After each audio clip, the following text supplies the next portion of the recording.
Monday, May 26th, here on the Just Baseball Show. That's Arm Layton. I'm Peter Apple. Arm, get those fingers ready because it's time for the weekend roundup where we go through every game that was over the past weekend, of course, with our takeaways.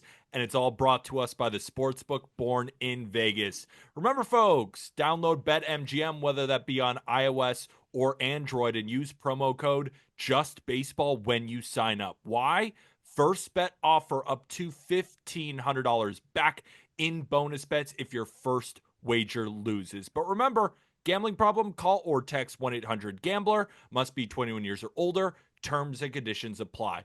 Right before we press the record button, you made me burst out laughing, and we could already start with some takeaways. You got one from Sunday Night Baseball between the Mets and the Dodgers. Sorry, what was that? I was listening to Francisco Lindor mic'd up with his wife and Carl Ravitch. You don't like that? Who is that for? Like, who is that for? I already was kind of out on the like in-game player mic'd up things, but I was like, okay, like I can like get behind that a little bit because it's like, yeah, it's Sunday Night Baseball, it's a long season, whatever. Like it's baseball, you can kind of pull it off.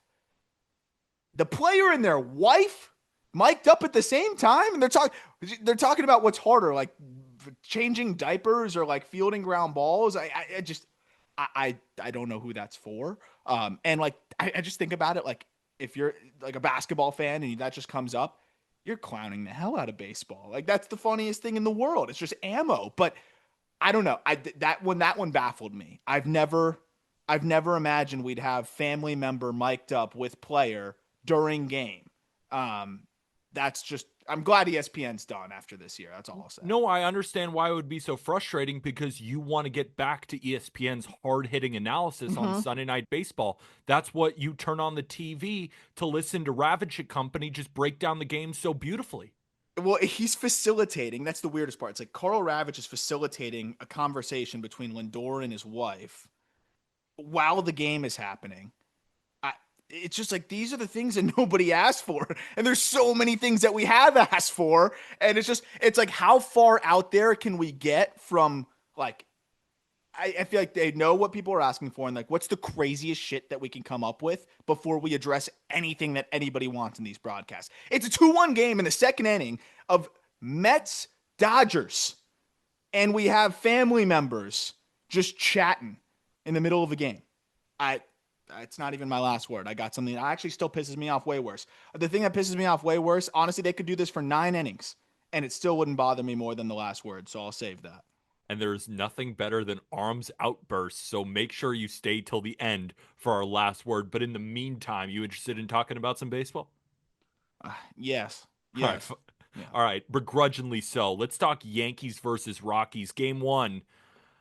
You know what? Should we even recap game one? Is it worth it?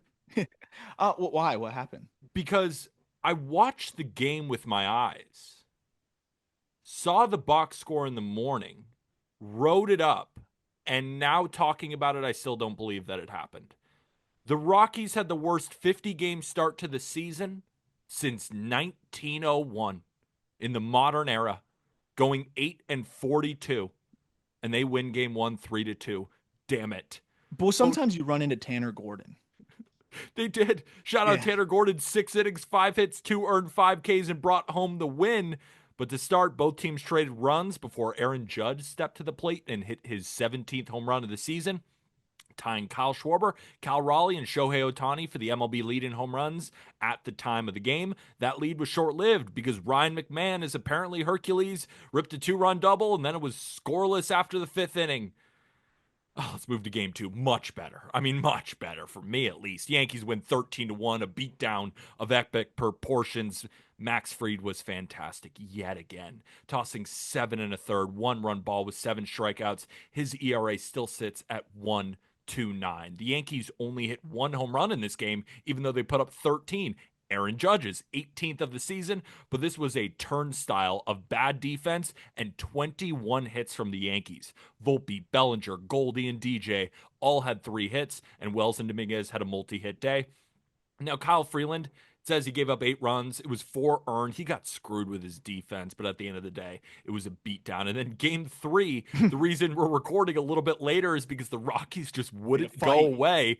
Yankees win 5-4. Cody Bellinger opened the scoring with an RBI ground out before the Rockies put up 2 in the bottom half, but the Yankees tied it back up on a JC Escara RBI double, and then Aaron Judge did the same to grab the lead. There was then a long rain delay, and then we resumed with Brenton Doyle getting the Rockies in striking distance before JC Escara came up big Let's again go.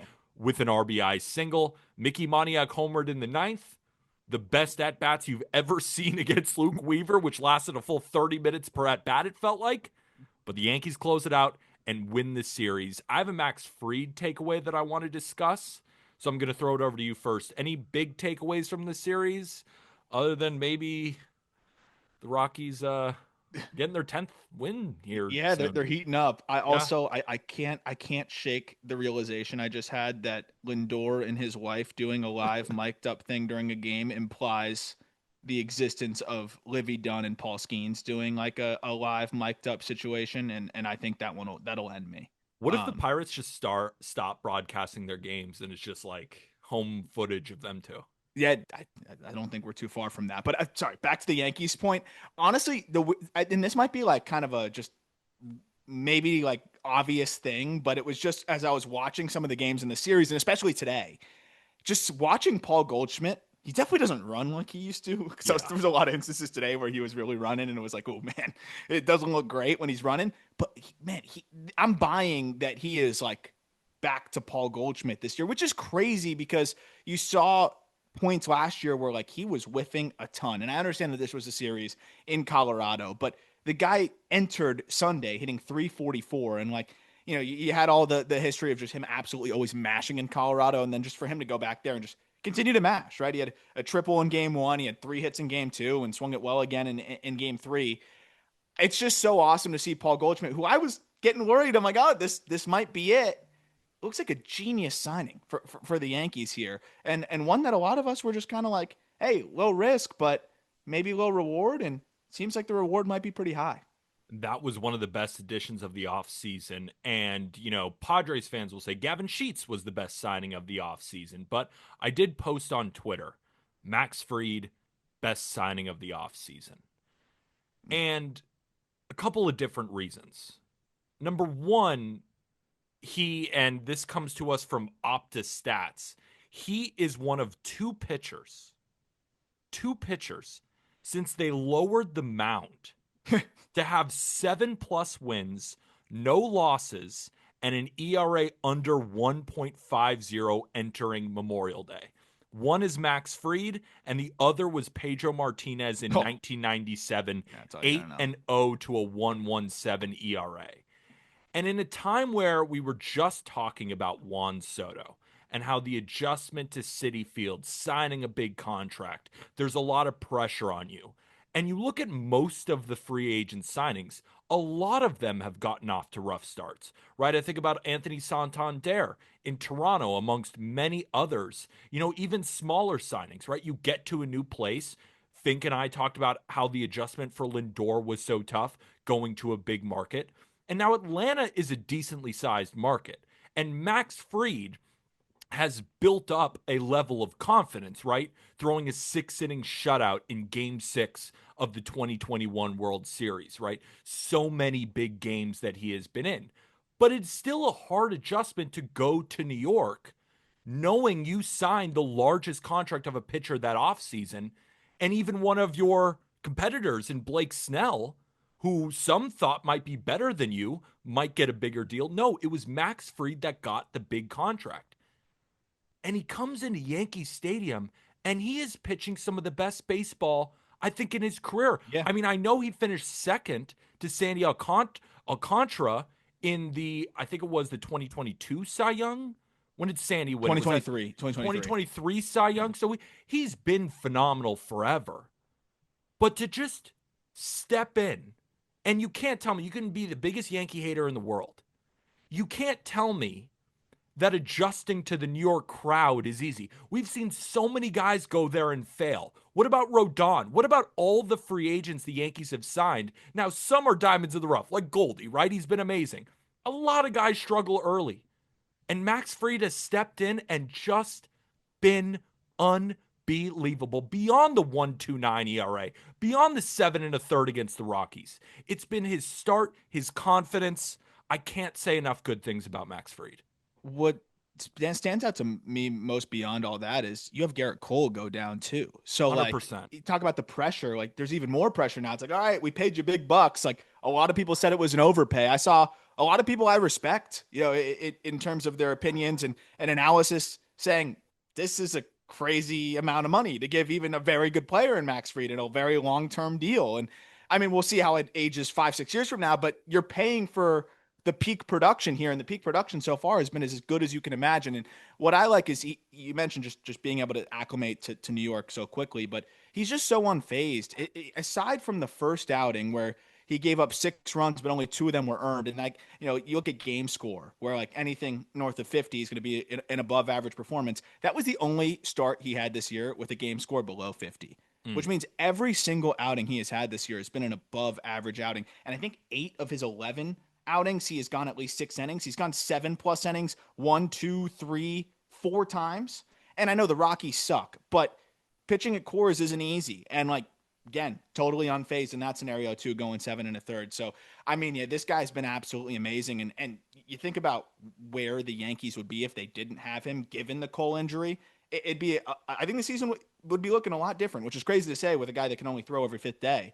But every fifth day, they're pretty close to guaranteed to be in the driver's seat through 6 or 7 innings.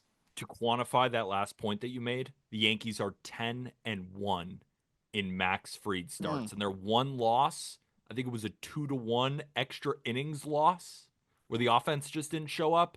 Max Fried has been phenomenal. Let's go to game 2, or excuse me, let's go to series number 2. Guardians versus Tigers. You can call me whatever you want, but you can't call me lazy because I recapped all 4 games, even though this is the weekend roundup. Game 1 on Thursday. Guardians win 7-0. This was the Tanner Bybee show. Friend of the program, dominated for 7 shutout innings while striking out 8 batters. Angel Martinez was the player of the game on offense, hitting a home run and driving in 2 more on a double. And now Jack Flaherty threw a quality start, but you can't win when you don't score. We'll move to game 2. Guardians win 3-1. Twins got out to an early 2-0 lead against Twins. Guardians got out to a 2-0. I got Twins on the brain, you know me. Guardians got out to a 2-0 lead early against Jackson Jobe, highlighted by a Jose Ramirez triple. Spencer Torkelson homered in the 6th, his 13th of the year, but that was it for Detroit as Slade Ciccone was fantastic. 6 innings, 5 hits, 1 earned, 6 strikeouts, and over his first 2 starts, he has a 3.27 ERA for Cleveland. Now, Jobe did settle down after the first, throwing 4 shutout after that, ending with 5 innings of 1-run ball. But again, it's hard to win when you only score 1 run. Game 3, Guardians win 7-5 in 10 innings. Cole Keith and Matt Vierling got the scoring started for Detroit before the Guardians narrowed that lead to 3-2, highlighted by Bo Naylor's 7th home run of the year. Angel Martinez scampered home on a bang-bang play from Torque in the 8th, and we head to extras. Guardians backed up the Brinks truck in the 10th, scoring 4 on hits from Manzardo, Martinez, Naylor, and Nolan Jones, and Glaber's 2-run double in the bottom half wasn't quite enough. And Casey Mize was solid in his return, tossing 5 innings of 2-run ball. But in Game 4, a mammoth of a man. This was the Tarek Skubal show. 9 innings, 2 hits, no walks, 13 punchouts, a Maddox, 94 pitches, 103 miles an hour to end the game, the fastest pitch of his career. He now has 90 strikeouts, just 7 walks this year. Unbelievable. And the Tigers' offense came to play against Logan Allen, highlighted by a Zach McKinstry home run. Guardians win 3 out of 4, and I want to hype up the Guardians. Great series from Angel Martinez. Pitching was great. Slade Ciccone, a lot to talk about. But Tarek Skubal? Yeah. Oh, dear Lord. Yeah, I want to get a couple quick, like, Guardians, like, just thumbs up out of the way before we gush about Tarek Skubal, because I'm on the same page. Like, that is one of the best performances I think we've seen in several years. I think it would be up there with just about any. You could even talk about, I think you could look at games like no hitters and things like that, and those would be less impressive than what Tarek Skubal just did when you look at the velocity and things like that. Again, we'll get to that in a second. Can I say one thing? I think if the Guardians, like, I think Guardians fans and MLB, if they all came together and they're like, should we just give Tarek Skubal a no-hitter and just like change the box score? I think everybody involved would be like, yeah, he earned it. Yeah, that might have been better than a no hitter. But I do want to shout out the Guardians too. Like they're starting to Guardian. Like Yeah. it's just got different guys are going to step up in that rotation, and they're not maybe star arms, but guys that you can absolutely talk yourself into being able to turn in consistently solid outings for them. Bibee is a great arm for them, and he's battled injuries, a little bit, and I think he's just getting healthy and getting back to himself. The changeup was working for him, and he looked great. But Ciccone was a guy that when that trade went down, we had a feeling like the stuff is great, like in terms of the characteristics. That's a guy that you felt like if he goes to Cleveland, there could be a little bit more to unlock, and it looks like he has been settling in and potentially finding something there. He looks like he could be a decent rotation piece for them. And then the bats are coming alive a little bit, but it just seems like the arms now, they're starting to do what they do. And that's always a good sign because I don't think this was a bad series by the Tigers. I think it was more of a good series from the Guardians. But Tarek Skubal did what aces do, and it's when you're sliding, when you're having a rough series, they get you that win, they salvage it for you, and just put the team on their back. And that would be putting it lightly for what Tarek Skubal did on Sunday.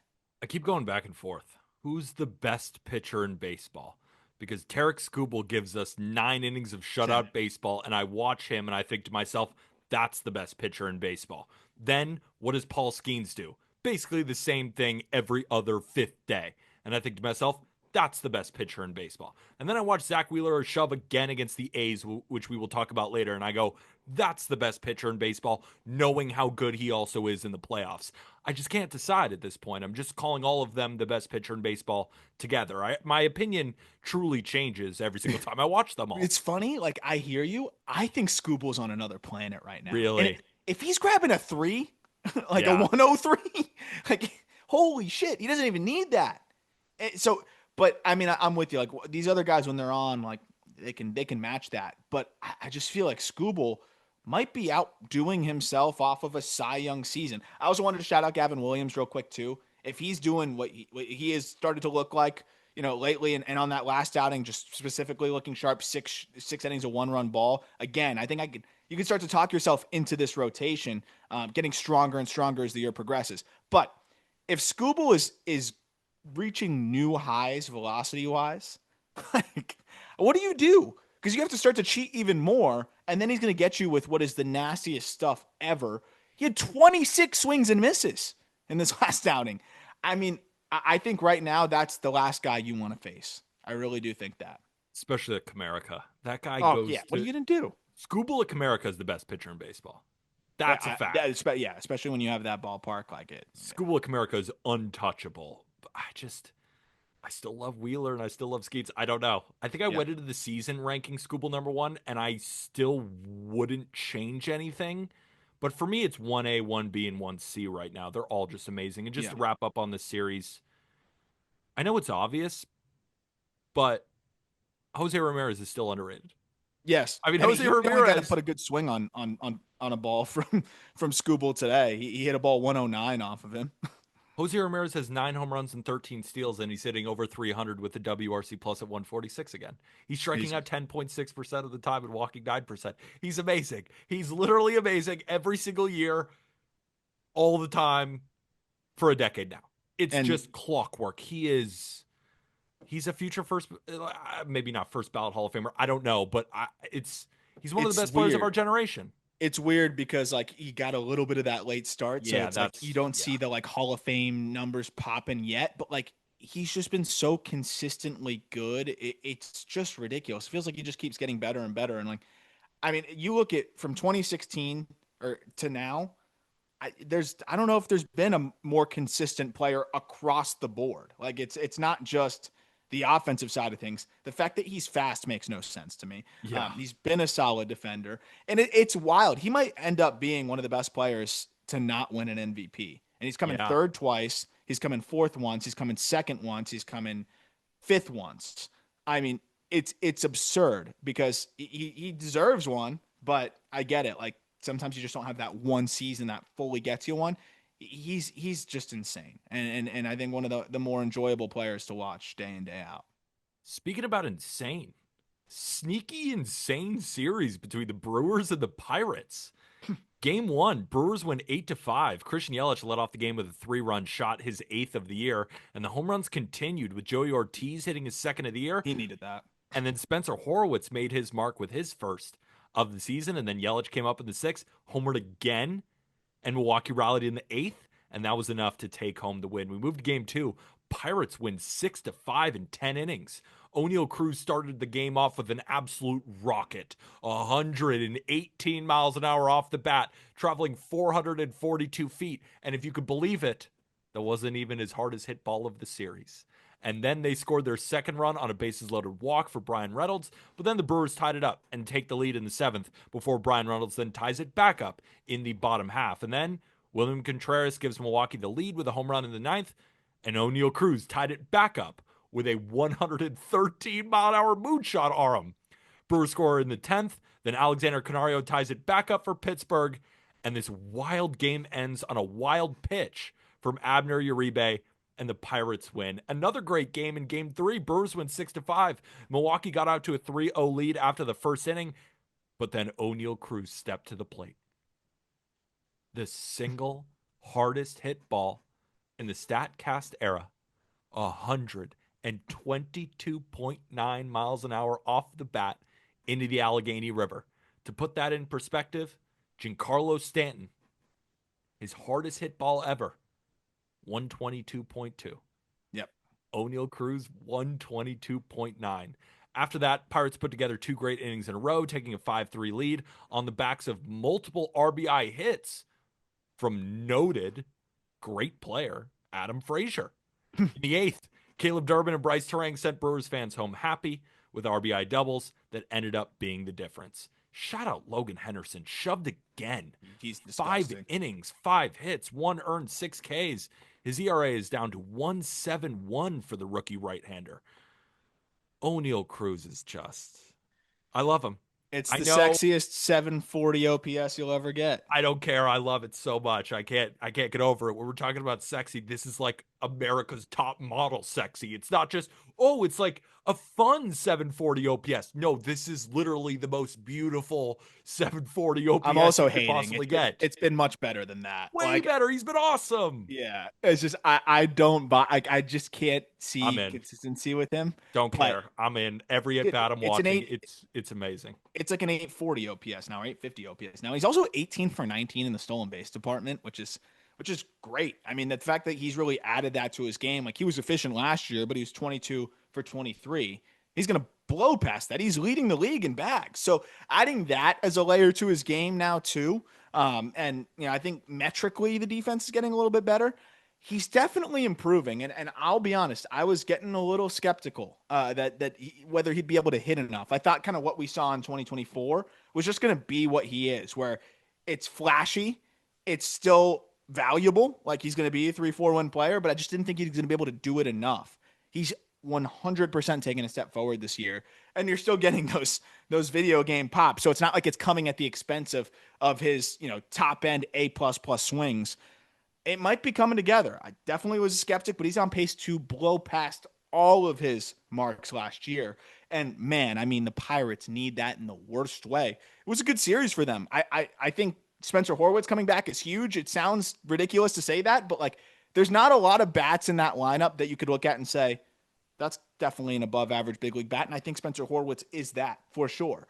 So just being able to get him back in the fold, I think is huge. But I mean, if O'Neal Cruz is hot, it just totally changes the trajectory of this offense. And as you know, like they can pitch. So if they're even just close to a league average offense, they'll go from terrible to a decent ball club. And that was always the conversation with them. And don't forget, they've got Bubba Chandler waiting in the wings as well. So it's interesting, but it was a fun series because, I kind of thought the Brewers would take care of business. And honestly, the Pirates, they gave them a tough one.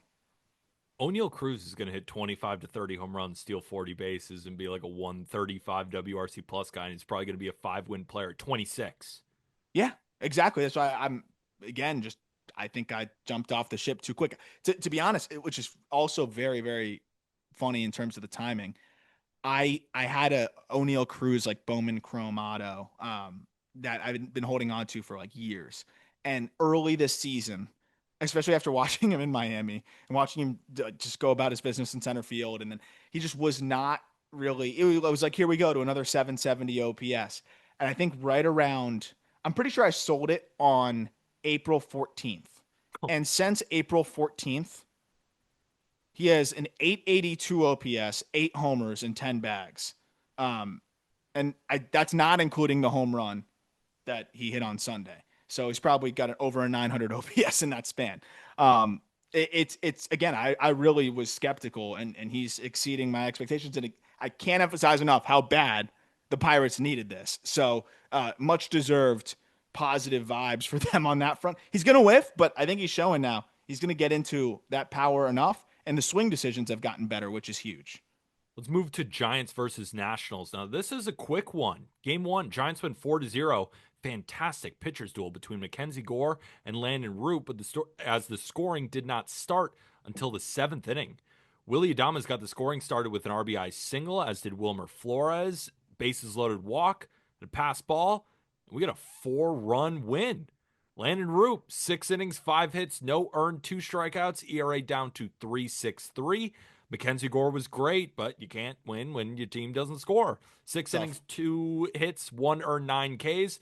Left the game with a thigh injury, qualified as leg tightness. Did you see any update on that? I just saw leg tightness. They'll check him out. I haven't seen an update yet on Mackenzie Gore. Hopefully he's okay. At least it's not an arm thing. Yeah. Right? Hunter Green just dealt with a groin thing, and then he came back even this past weekend. So I'm maybe misses one time, might not even be an IL stint. Hopefully he's okay. Yeah, it's so crazy now where it's just like, guy could like blow out his hammy even, and you're like, all right, as long as it's not his arm. But it doesn't sound like anything significant. It sounded like more caution. Perfect. Game 2, Nationals win 3-0. Jake Irvin show. 8 shutty. 7 Ks, lowering his ERA to 3.42. Now, the highlight for the Nationals offense was a James Wood piss rod that went 110 miles an hour. Dude, baseball is so awesome right now. Yeah. We have guys hitting rockets every day. And it's just, I mean, I'm watching baseball with my girlfriend, and I got a bunch of screens on, got a bunch of different games on. I'm like, look at that guy right there. That's Ellie De La Cruz. Watch him, and immediately hits like a low-lighter homer at 111 miles an hour, 6'7", galloping around the bases. Then I'm like, let's go watch this Nationals game. James Wood, the 22-year-old, 6'7". Let's watch the Yankee game. Aaron Judge, 6'7". O'Neal Cruz, we already talked about him. There are mammoths of people right now in baseball, and it's a laser show. And in Game 3, Giants win 3-2. Third inning rally was enough for San Francisco to win this one, highlighted by Sam Huff's second home run of the year. Another huge dude. I mean, that guy's hit a ball over 500 feet before. A late James Wood 2-run double wasn't quite enough, as I think a takeaway that we got to start talking about. Ryan Walker struggled again. His ERA is up to 5.21, but Robbie freaking Ray. Fantastic again. 6 innings, 3 hits, 1 earned, 7 punchies. His ERA is down to 2.56. So, there's two sides of my brain talking to each other when it comes to Ryan Walker. One side of my brain is saying, Ryan Walker going into the season is one of my favorite relievers in baseball. There is no way he struggles. Right? I drafted him in fantasy. He's going to be amazing. It's clockwork. And so that was one part of my brain. And then another part of my brain is saying, Peter, why are you ever buying into a reliever ever? It's the most impossible position to predict in sports. We were talking about it in our Discord. Is it NFL kickers? No. It's these freaking relievers. Emmanuel Clase will have the greatest season you've ever seen and then put up a 4.5 ERA. Ryan Walker breaks out as this amazing closer. 5.21. Camilo Doval, even a guy on his team, right, is back to having an ERA below 2. He was sent down to the minors last year. It's such a volatile position. It's insane. It's wild. If you think about it from this lens, like at the end of the day, the sample sizes of relievers are so small. Think about it. A starter, I think about it, a reliever will pitch 70 innings, and that's a pretty big workload. A starter's going to get through that in a couple months. So, you talk about starters who have like slow starts and then finish the year really strong. But like for these relievers, you're doing one inning spurts, you throw 50, 60 innings in a whole year, you can fluke your way to success to a degree. That said, that's not what Ryan Walker's done now for multiple seasons. I don't really know what's going on with him. Yeah, you look at the Ronnie Enriquez's of the world, though, and guys like that who have been really good or just pop out of nowhere. That's because when they struggle in a 1 year sample for a reliever, it's like a couple months of a starter. So like that's where I can understand guys popping out of nowhere. But when or a guy that maybe has a really fortunate year and then it regresses backwards. But Walker's not a guy like that fits that bill for me. He throws like he's going to throw it into the dugout every single time. So just that weirdness alone makes me feel like he's going to be consistently solid. And the velocity is exactly the same this year to the decimal point.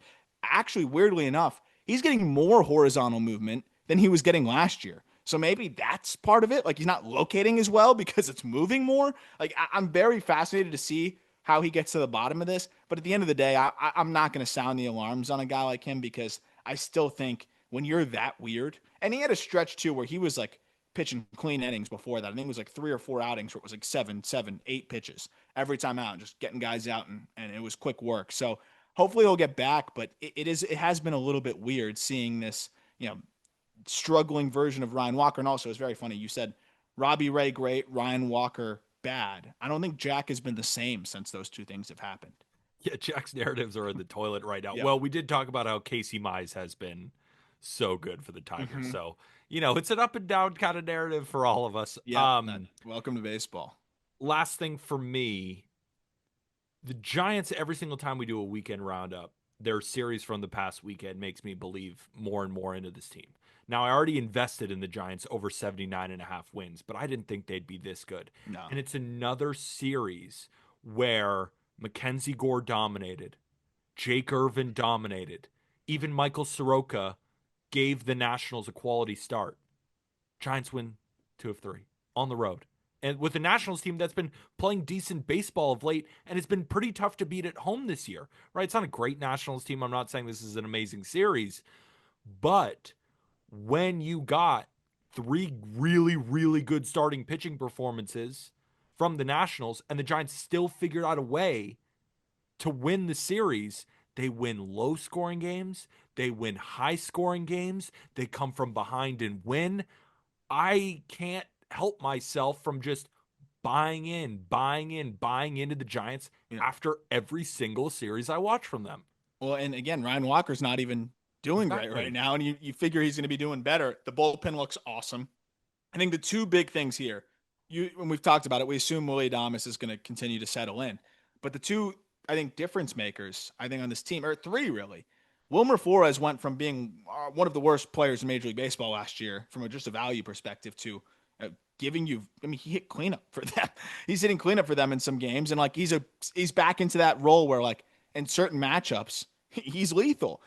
Elliot Ramos, I was another guy that like definitely bought that he had become a big league regular last year. But I kind of wondered if he was going to just be maxed out at like the 790 to 800 OPS guy, which is still a really good player. But he has cut the swing and miss down even more this year. He's hitting the ball harder, and he's been putting up fantastic numbers. And then a guy that I was 100% bought into and was very disappointed to see him get hurt last year in Jung-Hoo Lee, like just having him healthy and having him perform the way that he is performing and the speed and defense that he brings to the table, which you imagine this lineup without Jung-Hoo Lee lacks a little bit of speed, lacks a little bit of dynamicism there. What he's bringing to the table too after missing last season, it's just a well-rounded ball club all of a sudden. And you could even argue that certain players aren't even playing to the best of their abilities just yet. I look at a Patrick Bailey, dude, he's been horrible. Like offensively, he's always going to defend. You know that. He's hitting 174 with a 490 OPS. I know that he's not, he's not Buster Posey offensively, but he's not Austin Hedges either. Yeah. So you look around and the guys are going to start playing a little bit better too around. Giants are a team to buy. Let's move to my fifth series, Cubs versus Reds. Game 1, Cubs win 13-6, and this was a trend where the Reds would go up early, and they only won one of these games. They went up 4-0 early in this game before PCA launches his 13th home run of the year. Per Lance Brozdowski, no other pitch thrown over 99 miles an hour that far off the plate has been pulled for a home run by a lefty in the StatCast era. He took a Hunter Green, not even painted on the corner, like a ball off a hundo, and pulled it. Yep. This guy, I mean, I just keep going back, Aram, to when I was, you and Jack were like, PCA, this guy's a good player. And I was watching him too, and I'm like, is he really going to have that much impact? He's the only lefty to do this in the StatCast era. Talk about impact. Reds And then tack on. Oh, no, go ahead. I was just saying, then he's also defending like a fucking wizard. He's in the MVP conversation. Reds tack on two more before a big seventh inning from the Cubs. Kyle Tucker drives home two, and then PCA frickin' homers again. This time a huge grand slam to put the Cubs up 8-6, and that's all they needed. Once the Cubs took a lead, it got ugly, courtesy of home runs from Seiya Suzuki and Dansby Swanson. Green allowed 2 runs through 4 in his return, and Matthew Boyd also struggled for the first time in a really long time. He's been great. Game 2, Reds win 6-4. Ellie opened the scoring with a 2-run shot, his 9th of the year, crushed at 110. Justin Turner returned the favor with his first home run of the year to tie it back up, but then Ellie, Benson, and Steer tacked on a few more, and at this point, it was 6-1, and the game was over. Cubs put up a few more, highlighted by Carson Kelly's 9th home run of the season, but Reds win, and Andrew Abbott, I think, is the story here. Just continues to dominate, going way under the radar. 5 2/3, 1 earned. His ERA is down to 1.77. That's crazy. Let's move to game 3. Cubs win 11-8. The Reds led this game 8-3 after 5 innings.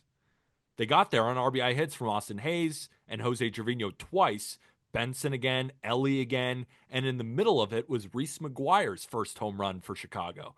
Cubs put up 1 in the 6th, 3 in the 7th, and 4 in the 8th, highlighted by Reese McGuire's second home run of the game and a 3-run shot for the lead by Seiya Suzuki. This Cubs offense is just unstoppable. And it's got to be really tough, obviously, for Reds fans at home against the division rival, blowing those leads. But it was from the bullpen that had actually been a lot better lately, right? They found Graham Ashcraft, and Luis May has been this like, oh, you turn on the TV and who's this big burly right-hander throwing 100-mile-an-hour sinkers, right? So they've been able to build this bullpen, and it's been a lot better just for the Cubs to just run through it and say, hey, nice bullpen, guys. But reminder, we are the Cubs. The Cubs offense, they're just never out of it. Ever. I will say the Reds bullpen also, any team that's playing, I think them at this point, like, is never out of it.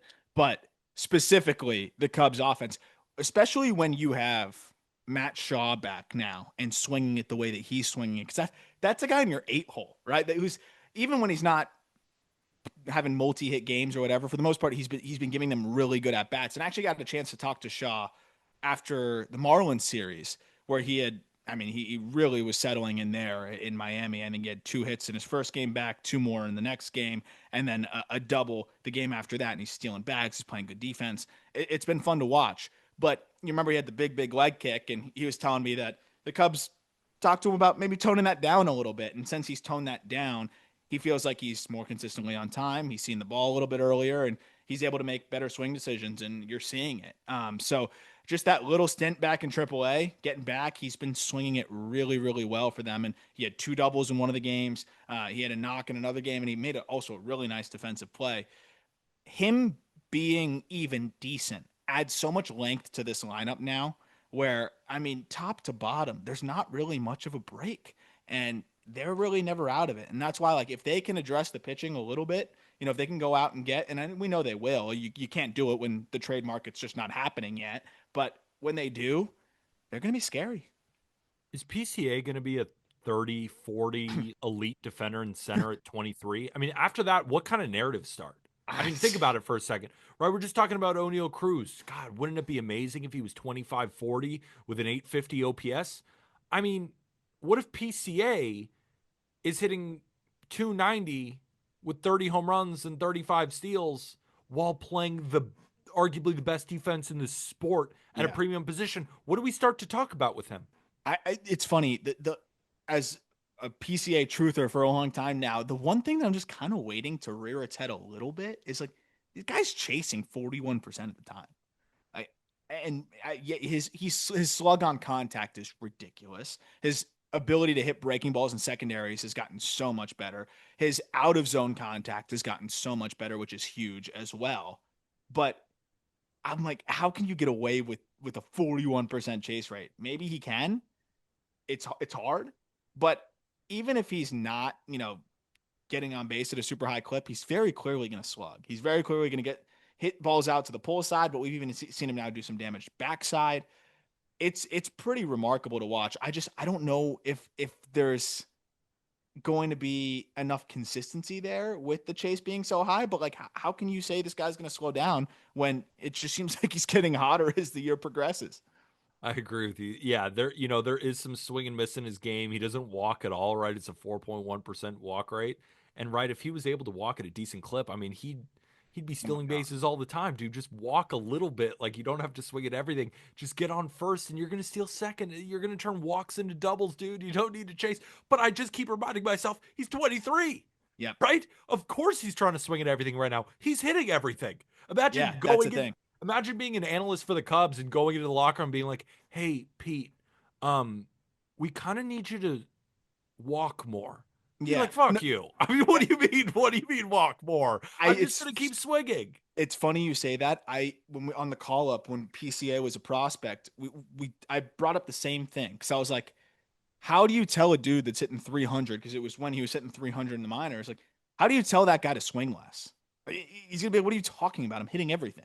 And I remember 2022, he hit 312. It's like, how do you tell that guy to swing less? So I get it. And until it's a problem, then he can always potentially scale it back. I just wonder if he's always in swing mode, but it hasn't caught up to him yet this year, and he's been really productive at each stop, and is adjusted to the big leagues. So it's just the one thing to monitor. But when you have a ground ball rate of like 28% and you're slugging on contact the way that he is, he's hitting the ball harder than ever. Like he's a monster, and he's really elevating this team. Before we continue to ride through the weekend, our first break. Series number 6, Blue Jays versus Rays. Another relatively quick one. Game 1, Rays win 3-1. Brendan Lau homered in the third to open the scoring, his ninth of the year, a 2-run shot, and that was all the Rays needed. Curtis Mead homered for good measure as well, his second, and Drew frickin' Rasmussen just won't stop dominating. 6 innings, 4 hits, no earned, 3 Ks. His ERA is down to 2.60. Game 2, Rays win 3-1 again. Basically the same game. Shane Baz had a nice bounce back start, allowing just 1 run over 5 2/3, and Junior Camaro's 3-run shot in the first was all they needed, as Vladdy's solo shot in the sixth was the lone Jays run. And in game 3, I'll be honest, I almost bet the Blue Jays. I thought to myself, Blue Jays and Rays are pretty even. Chris Bassett's been throwing really well. Ryan Pepiot's been a little bit shaky. Maybe they could take this one. But I thought to myself, you know what? I don't really want to spend my Sunday on the Blue Jays. So I'm like, all right, I'll sit back and watch. And thankfully I did. Rays win 13-0 and sweep. Brandon Lau homered again to get this going, his 10th of the year. And there weren't more runs scored until the 5th inning. But then the Rays put up 7 as the entire team got involved, and then they put up another 4 in the 7th, highlighted by Curtis Mead's 3rd home run of the season. Let's go. Brandon Lau, Josh Lowe, and Chandler Simpson all had multi-hit days, and everyone in the lineup had at least 1 hit, a full team effort, power of friendship, including Ryan Pepiot, who threw 7 shutout innings with 5 Ks. His ERA is down to 3.55. This series had to feel tough for Blue Jays fans, knowing going into it that the Rays have not been able to win at home. They can build some momentum, go beat a division rival, and what happens? The complete opposite. Rays come in and spank them. I was gonna say good statement series for the Rays. So, we're Definitely. again kind of talking about like, oh, they might end up just starting to trade guys, at the deadline. This team just may not have it this year. You can never fully count them out when they've got the pitching that they have, right? And don't forget, they're gonna get Ha-Seong Kim back at some point. Chandler Simpson seems to be settling back in now a little bit more. Camanero's been swinging the bat a little bit better. A really interesting wrinkle in this whole thing, though, and I had an eye on this specifically. I love looking at like daily matchups, and there's nothing that translates, I think, more consistently than guys who crush certain pitchers just continuing to crush certain pitchers. Chris Bassett or Brandon Lau against Chris Bassett, he entered that game 7 for 14 in his career against him with 3 homers. He homered again, and I think he had another knock. So now he's hitting like 600. Like that's insane. That's absolutely insane. That's at this point now too, because it's like, one thing is, a guy's 3 for 5 off a pitcher. But when you're over 10 at bats and you're hitting 600 and the batted ball quality is there, sometimes guys just see guys well. And that's a great example of an in division matchup that maybe some people don't know about, that Brandon Lau is out here just crushing Just Chris owns Bassett every him. single time he steps on the mound. I love looking at that. There was one other crazy one going, and it didn't end up happening too much. I think he had a knock, but like Bobby Witt Jr. on Sunday entered Sunday against Bailey Ober, 11 for 22 with a double, 2 triples, and a homer. Like there's just certain guys, which is I guess it just comes in like a beach ball. But yeah, Lau launched the homer. There's just certain guys where it totally translates. But just circling back, I don't know how to feel about this Blue Jays team because there's just stretches where like you look through the lineup and it's just like 0 for 4, 0 for 3, 0 for 4, 0 for 4. And it's just, oh my gosh, this lineup can get brutal and can stall out. But then you see them swing it well, and you see the rotation hold up their end of the bargain. So it's tough. I still skew towards skeptical. I don't want recency bias to cloud this, but I'm going to put you on the spot. If you had to pick moving forward the rest of the season, who do you have more confidence in, the Rays or the Blue Jays, to finish ahead of each other? I know this is not the answer that you want, but it's the answer that I have. I think you already described it. They're both 500 level teams. They're Yeah. both going to have these series, right, where they look really bad and then they look really good. They're just not going to be able to put it together all the way consistently enough to truly be an 85, 87 win team, get in the playoff hunt, because the Blue Jays are going to have a nice series and fall back. Yeah. The Rays are going to have a nice series where they start to put together great starts, then they fall back, right? This was the Rays time. This was anti-Blue Jays. Maybe next time we're on the weekend roundup together, we'll be talking about how the Rays floundered and the Blue Jays Yeah. had a great series. 100%. And the We've seen the reason Rays fully flatline as well I think offensively. I think the reason these teams are really tough to gauge is because that they are what they are. They're average teams. They show really well, so you want to buy in, and then they fall flat on their face. And what Yeah. does that describe? 80 and 82, Yeah. 82 and 80, 81 and 81, and purgatory. I hate Yeah. being in purgatory, but it is what it is. The last little nugget from this series and the final game of the series for the Blue Jays, there was one pitcher who did not allow a run in at least one inning of work, and it was Michael Stefanik. So that's just a tough pitching day there for the Blue Jays, unfortunately. Hashtag arm stats. All right, let's move to series number 7, Mariners versus Astros. Egg on my face a little bit for this one. I bet on the Mariners in this series, and it has nothing to do with that, but it more is about my belief that the Mariners are going to win this division. And I said teams like the Mariners win these series if they're going to win the division. Now, obviously, a division win is not encapsulated in one series, but the Astros were given the old don't forget about us. Game 1, Astros win 9-2. Seattle got out to a 2-0 lead, highlighted by a Dylan Moore home run, and then the Astros thumped them. Altuve homered twice. Yainer Diaz, Victor Caratini, and Mauricio Dubon all had multiple hits. George Kirby kind of looked rusty in his return, allowing 5 earned in 3 2/3, but that's a little bit to be expected. Move to game 2. This is the lone Mariners win. They win 5-3. Leody Taveras and Isaac Paredes traded home runs in the third, and then Miles Mastrobuoni hit his first of the season to tie it up for Seattle. The Astros got one more in the bottom of the 5th, but 2 innings later, the big boys made their marks. Julio drove in the tying run on a double, and then big dumper Cal Raleigh sent one into the seats, his 17th for the lead, and it was over. Shout out Emerson Hancock for the quality Yeah. start, even though he allowed 9 hits in this game. Game 3, Astros win 2-1. Astros scored 2 runs in the first, but both were unearned as Brian Wu launched one into the outfield, trying to be Superman fielding his position, and then Leo Rivas didn't get in front of Victor Caratini low liner, and that was all they needed, because Framber was Framber. 6 innings, 4 hits, 1 earned, 5 Ks. His ERA is down to 3.39. He's kind of like Jose Ramirez in my eyes. Jose Ramirez is definitely better, But it's just a guy who does it every single year. We're just kind of like, oh yeah, he's doing it. But at the end of the day, like he's doing it and we got to talk about it. Just being so damn consistent. And Brian Wu was good, right? He Yep. didn't allow an earned run over 6 innings. He did allow 9 hits, but his ERA is down to Scattered him. 2.40. What were you going to say? I said scattered him because like 9 hits, but no walks. Yeah, it was all So singles. yeah, it's all that's what he does, man. And like when he's dialed in, it's 2 hits. But even when guys are maybe finding the barrel against him, or at least just making contact a little bit more, he scatters them. And when you can scatter hits with no free passes, again, like if it was 6 hits and 2 walks, it would look a little bit better, maybe aesthetically, but it's not really better. So that's the thing that I think makes Brian Wu so damn good. And really the only question with him at this point is just durability. And so far, so good, knock on wood. My big takeaway, and we talked about it a little bit when we were checking in on rookies. We have one And more game. Do you want to save it real oh quick? shoot, You I want to forgot go about after? that. Sorry, Yeah, go ahead. Go ahead. one more game because I have stuff on Brian Wu as well. Game 4, Astros win 5-3. This one is a quick one because the Mariners got out to a 3-0 lead on RBI hits from Mitch Garver and Donovan Solano. But then the Astros rallied in the third for 2 runs and then a Cam Smith RBI double, tied it up in the 6th.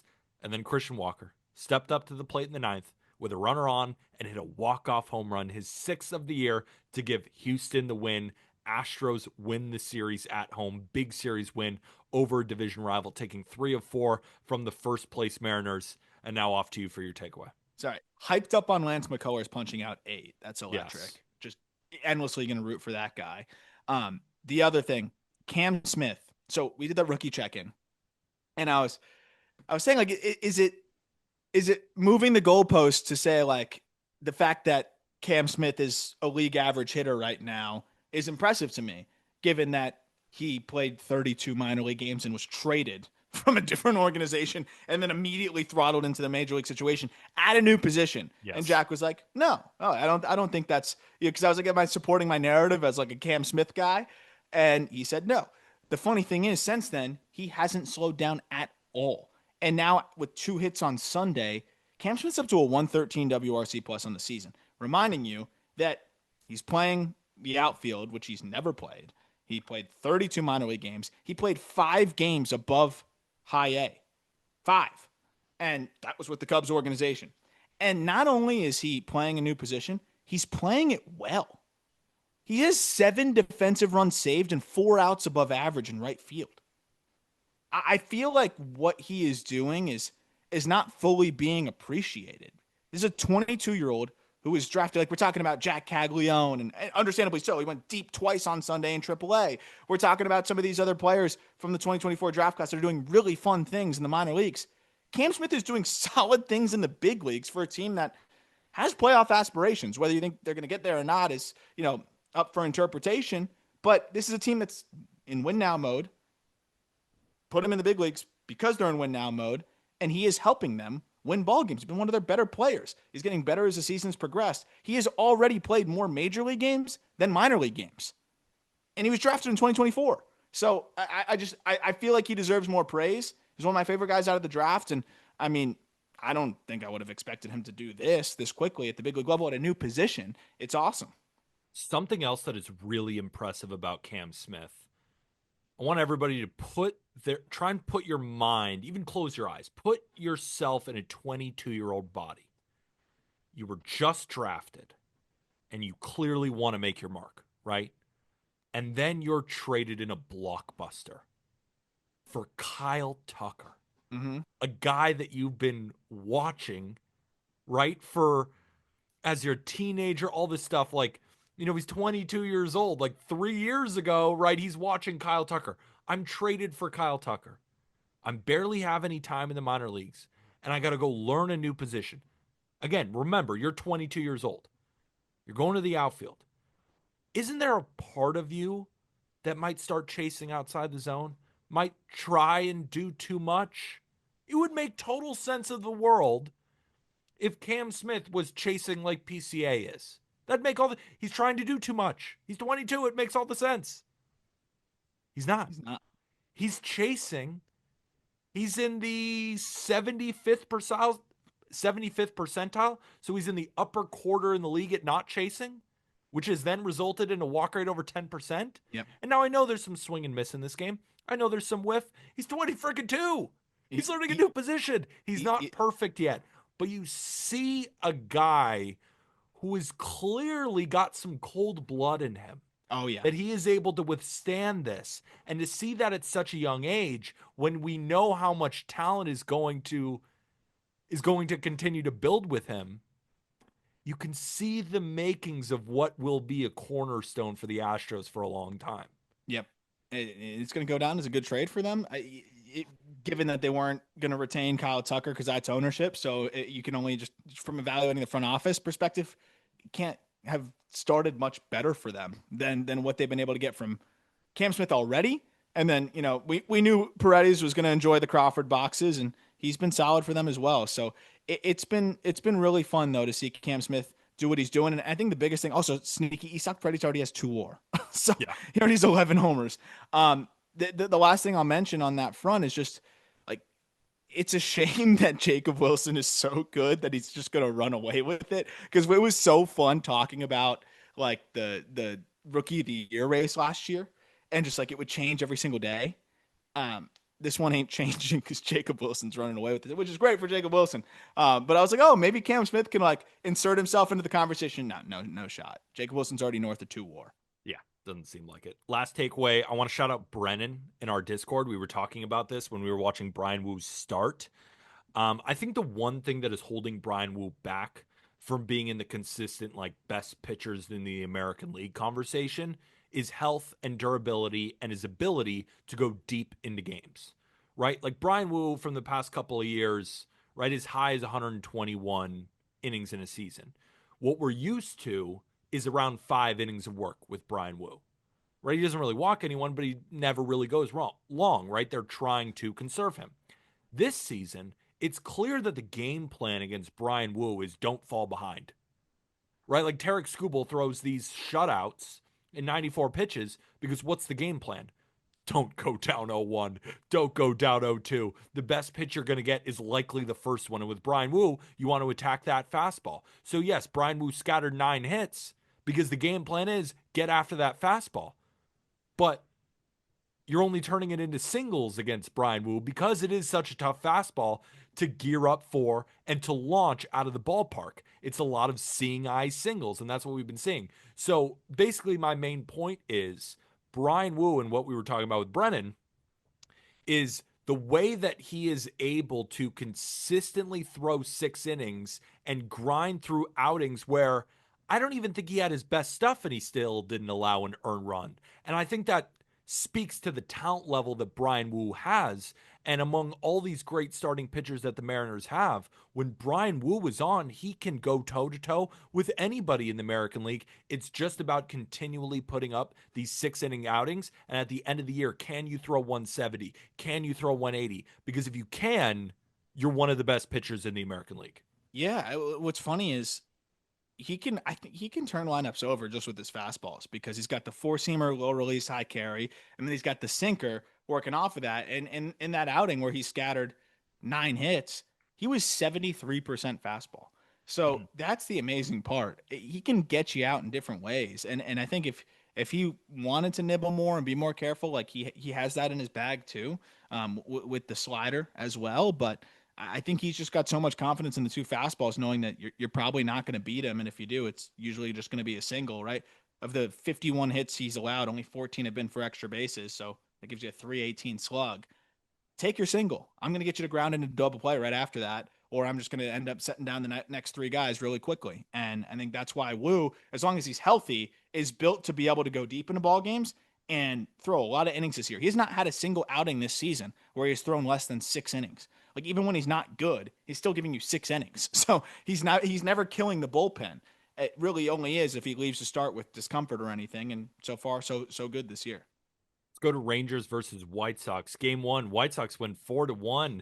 Rangers scored 3 of their 4 runs in the third, or excuse me, the White Sox scored 3 of their 4 runs in the third as Tyler Mahle just lost the strike zone, walking in the first run, and then Benintendi and Luis Robert drove in the next 2, and that was all they needed because Sean Burke was awesome. 6 innings, 3 hits, 1 earned, 6 strikeouts. His ERA is down to 4.33. And Tyler Mahle really struggled for his standards so far this season. 5 innings, 3 earned, 3 strikeouts. His ERA is still at 1.80. I thought it was one of the worst Tyler Mahle starts of the year, and he was still perfectly fine. Move to game 2. White Sox win 10-5. This was the highest scoring game for the White Sox this season, and it didn't get started until the 4th, where Joshua Palacios hit a 2-run shot, his 3rd of the season. A 6-run 6th inning was the difference, highlighted by a bases clearing double off the bat from Lenyn Sosa. Adolis Garcia homered late, but so did Mike Tauchman, his first of the year, and this thing was over. Move to game 3. Rangers win 5-4, snapping a 6-game losing streak. Rangers got out to an early 2-0 lead on a Jake Burger revenge home run. Miguel Vargas narrowed the lead with his 7th home run of the year. He has been crushing baseballs lately and had another multi-hit day. Austin Slater homered in the 6th to tie it, and then Luis Robert drove home the 3rd run. But the top of the 9th was a complete disaster for Chicago, as the Rangers scored their 3rd run on what should have been an out, but Vargas bobbled, throws to first, and Lenyn Sosa, ever since they sent Andrew Vaughn down, I think they've sent both of their first basemen down. So Lenyn Sosa is just learning first base. Didn't have his foot on the bag. Classic White Sox moment. So they didn't get it out. And then Adolis Garcia made them pay with a 2-run double, and that was all they needed. White Sox almost got it back for what it's worth when Michael A. Taylor was picked off, which was the tying run. Wasted a really good effort from Davis Martin. 6 innings, 2 runs, lowering his ERA to 3.45. That kick change is really good for Davis Martin, but I mean, the Rangers, dude, it's getting rough. I mean, entering that Sunday game, they're 27th in batting average, 29th in OBP, 25th in slug. I don't really, but first in starting pitcher ERA. huh, It's insane. They just called up Alejandro Ozuna, outfielder who's put up great numbers to the minors. I'm a little bit lower on him. I just don't know if it's fully going to translate at the big league level. But I love the decision now. Like, try to get a spark out there instead of Sam Haggerty. No offense, and I know he's actually been fine for them. But here's the thing about the Rangers right now, and this is how bad their offense is. Sam Haggerty leads off. Marcus Semien hits 9th. Their 8 and 9 batters are Adolis Garcia and Marcus Semien. This is not the same Rangers that won the 2023 World Series. And that's why on the TikToks I was saying the Rangers are the most overrated team in baseball. And now Rangers fans are like, we're not overrated, we're terrible.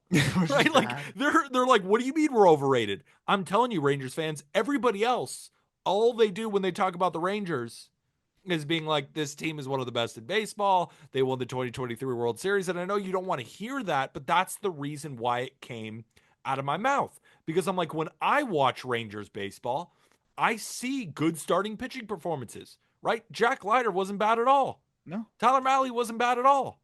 They didn't win, right? And if it weren't for the White Sox just pooping down their own leg, they would have lost that game too. Right? So, and that's another pretty good start from Patrick Corbin. Has nothing to do with the pitching. This is an offense that is completely dead. There's no Corey Seager in this lineup. And I cannot believe Semien and Adolis are that's 8 what I was and gonna ask. 9 in an offense that is 27th in batting average. So they don't even think they should be in the thick of the lineup on one of the worst lineups in baseball. It's so hard to believe watching this offense day in and day out. You can't bat Semien anywhere other than the bottom of the order right now. And that was going to be my question is 1 to 10, like how concerned are we about Marcus Semien, who's, by the way, entering Sunday with a slash line of, let's see if I can dial this baby up real quick. I think he had, a 495 OPS, if I'm not mistaken. So he's hitting like Patrick Bailey? So, yes, 175, 267, 230 slash line. That's a 496 OPS. Mind you, he is under contract until 2028. It's 26 million this year. It's 26 million next year. It's 26 million, then 20 million after that. I really hope he gets it right. I love Marcus Semien, and I mean, he's had a phenomenal career. But I mean, at what point do we really start to sound the alarms here? Because it's not like he's a spring chicken. He's going to be 35. And he looks like he's aging, but hopefully he can get right. But I mean, the batted ball markers don't really imply that his strikeout rate's up 7% from the last 2 seasons. It's a little scary. Unfortunately, I have to bring this up. Looks like I won the Bichette versus Semien debate. Do you It was remember for last year. that? It was not for this year. That's funny. I was always playing the long game. Yeah. Like you don't even get it. I was always playing the long game. You think that list is just for this year? No, this is No. moving forward. No, I mean, which makes me think get Semien back to Toronto where he can hit 40 jacks again. Maybe they should trade them for each other. Just see what happens. No, It's but rough. yeah, I They it's need Seager back in the worst way. and Jock It's Peterson just went down with a fractured hand as well. I mean, yeah. he's been abysmal too, but you'd hope that he would have gotten going instead of getting hurt like he did. So it's like you want to get Ozuna out for Sam Haggerty? No, Sam Haggerty leads off and he's actually okay. They need him in the lineup. Yep. I mean, No, Josh Young is putting up good at bats. Berger's been good since he came back, Berger's but been good since he came back, but again, it's been short lived. Let's hope he continues, and I think he can. He's a talented hitter. Like I'm not saying he can't at all, but it's like, where are we getting offense from on this team? it's really scary right now. It's a long season. They got time, and their pitching is going to keep them afloat, quote unquote. But they're what 20, 25 and or 26 and 28 now. Like they got to get it going offensively. They're also 9-18 away from Globe Life. Yeah, that's not good. Not good. Let's move to Phillies versus A's. Game one, Phillies win 4-3. Trey Turner opened the scoring with a home run, his fourth, and this was the last run scored until the ninth inning. Phillies put up 3 in the top half on RBI hits from Alec Boehm, Johan Rojas, and Trey Turner, and good thing they did because Nick Kurtz launched a 3-run home run in the bottom half, but it wasn't enough. Zach Wheeler was a gangster. 6 2/3, 3 hits, no earned, 8 Ks. His ERA is to 2.42, right? With Scooble doing what he did, like in a hot ballpark where there's tons of runs every day. Zach Wheeler's just throwing 7 inning shutouts. Like he's so good. Don't let him fall under the radar. But the A's really wasted a great start from Jacob Lopez. I was really impressed. Yeah. 7 innings, 3 hits, 1 earned, 8 Ks. His ERA is down to 2.57. It's funny. I was watching that game for Wheeler, obviously, and I'm like, Jacob Lopez looks The sick. AAA numbers were fantastic as well. Mind you, that's the PCL. He had a 2.33 in 27 innings in the PCL with a 37% strikeout rate. Weird slot, just getting it up Yep. in the zone against these guys. Like I was like, okay, I'm interested. This was pretty good. Jacob Lopez, I got to watch. Game two, Phillies win 9-6 in 11 innings. Both teams traded 2 runs early. Shout out Castellanos for Philly and Jacob Wilson for their RBI hits. Back and forth game in the middle innings. Boehm and Schwarber homered for Philly. And then in the sixth, A's took the lead on a Tyler Soderstrom RBI single. Bryce Harper tied it back up in the seventh. And then Brent Rooker took the lead for the A's with his 12th home run of the year. But then Max Kepler hit a clutch home run to tie it in the ninth. And then 3 more by the Phillies in the 11th, led by Kyle Schwarber's 2-run double, ended up being the difference. Game three, A's win 5-4, snapping a crazy 11-game losing streak. I felt like that just flew right under the radar. He really did. Nobody was really talking about the A's. I think everyone's just kind of numb to that, but this is like a team that shouldn't be doing that. Exactly. But they won 5-4.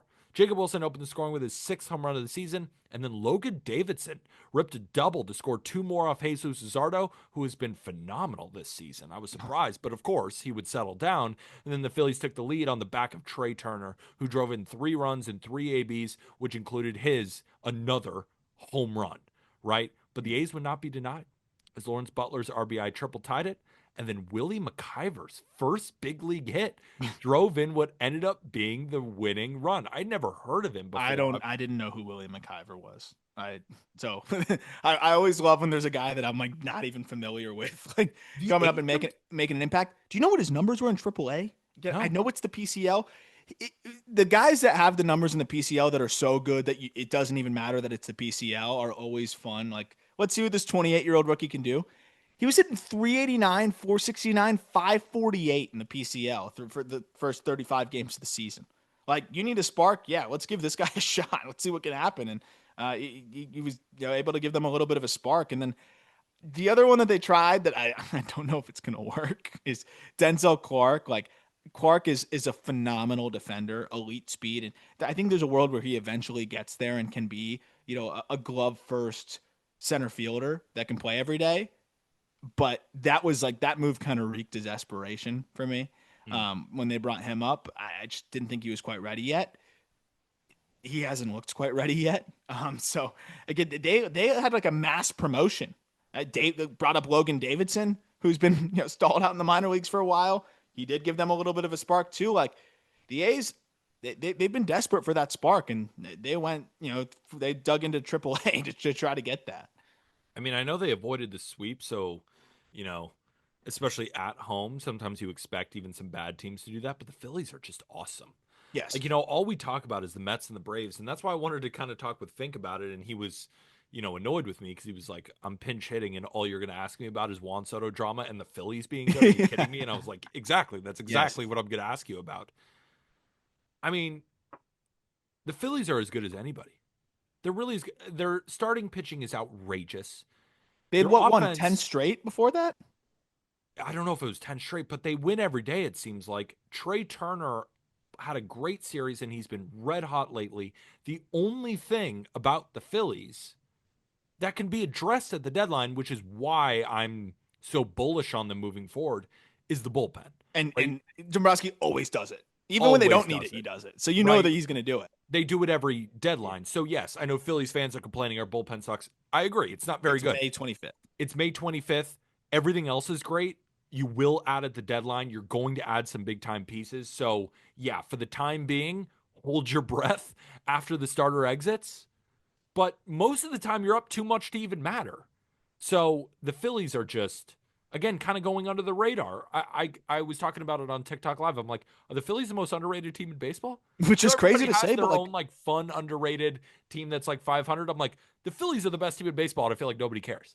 I feel like Luzardo isn't even getting as much talk as he should. Like, he's been one of the best pitchers in Major League Baseball this year, and like, what a trade by Dave Dombrowski. I understand the Marlins feeling the need to cash in before the season starts because if Luzardo goes down again, then you're not getting anything for him. And they did get a top 100 prospect and some other pieces, but Starling Cabo, who they got, is already hurt, and Marion Boyd started to pick it up, but like you don't care about those guys if you're the Phillies. Like you've got several other prospects that you are still holding on to, top 100 guys that you got to be thrilled that you were able to get one of the best pitchers in Major League Baseball this year without trading three of your top 100 guys. Like they have Andrew Painter, who's one of the best pitching prospects in baseball. They have Aiden Miller, who's one of the best infield prospects in baseball, and they have they have Taiit, who's one of my favorite catchers in minor league baseball and is a top 100 prospect for us as well. So the fact that they have all of these guys, that Eduardo Taiit, they're not moving either, like, and they were able to get a Luzardo.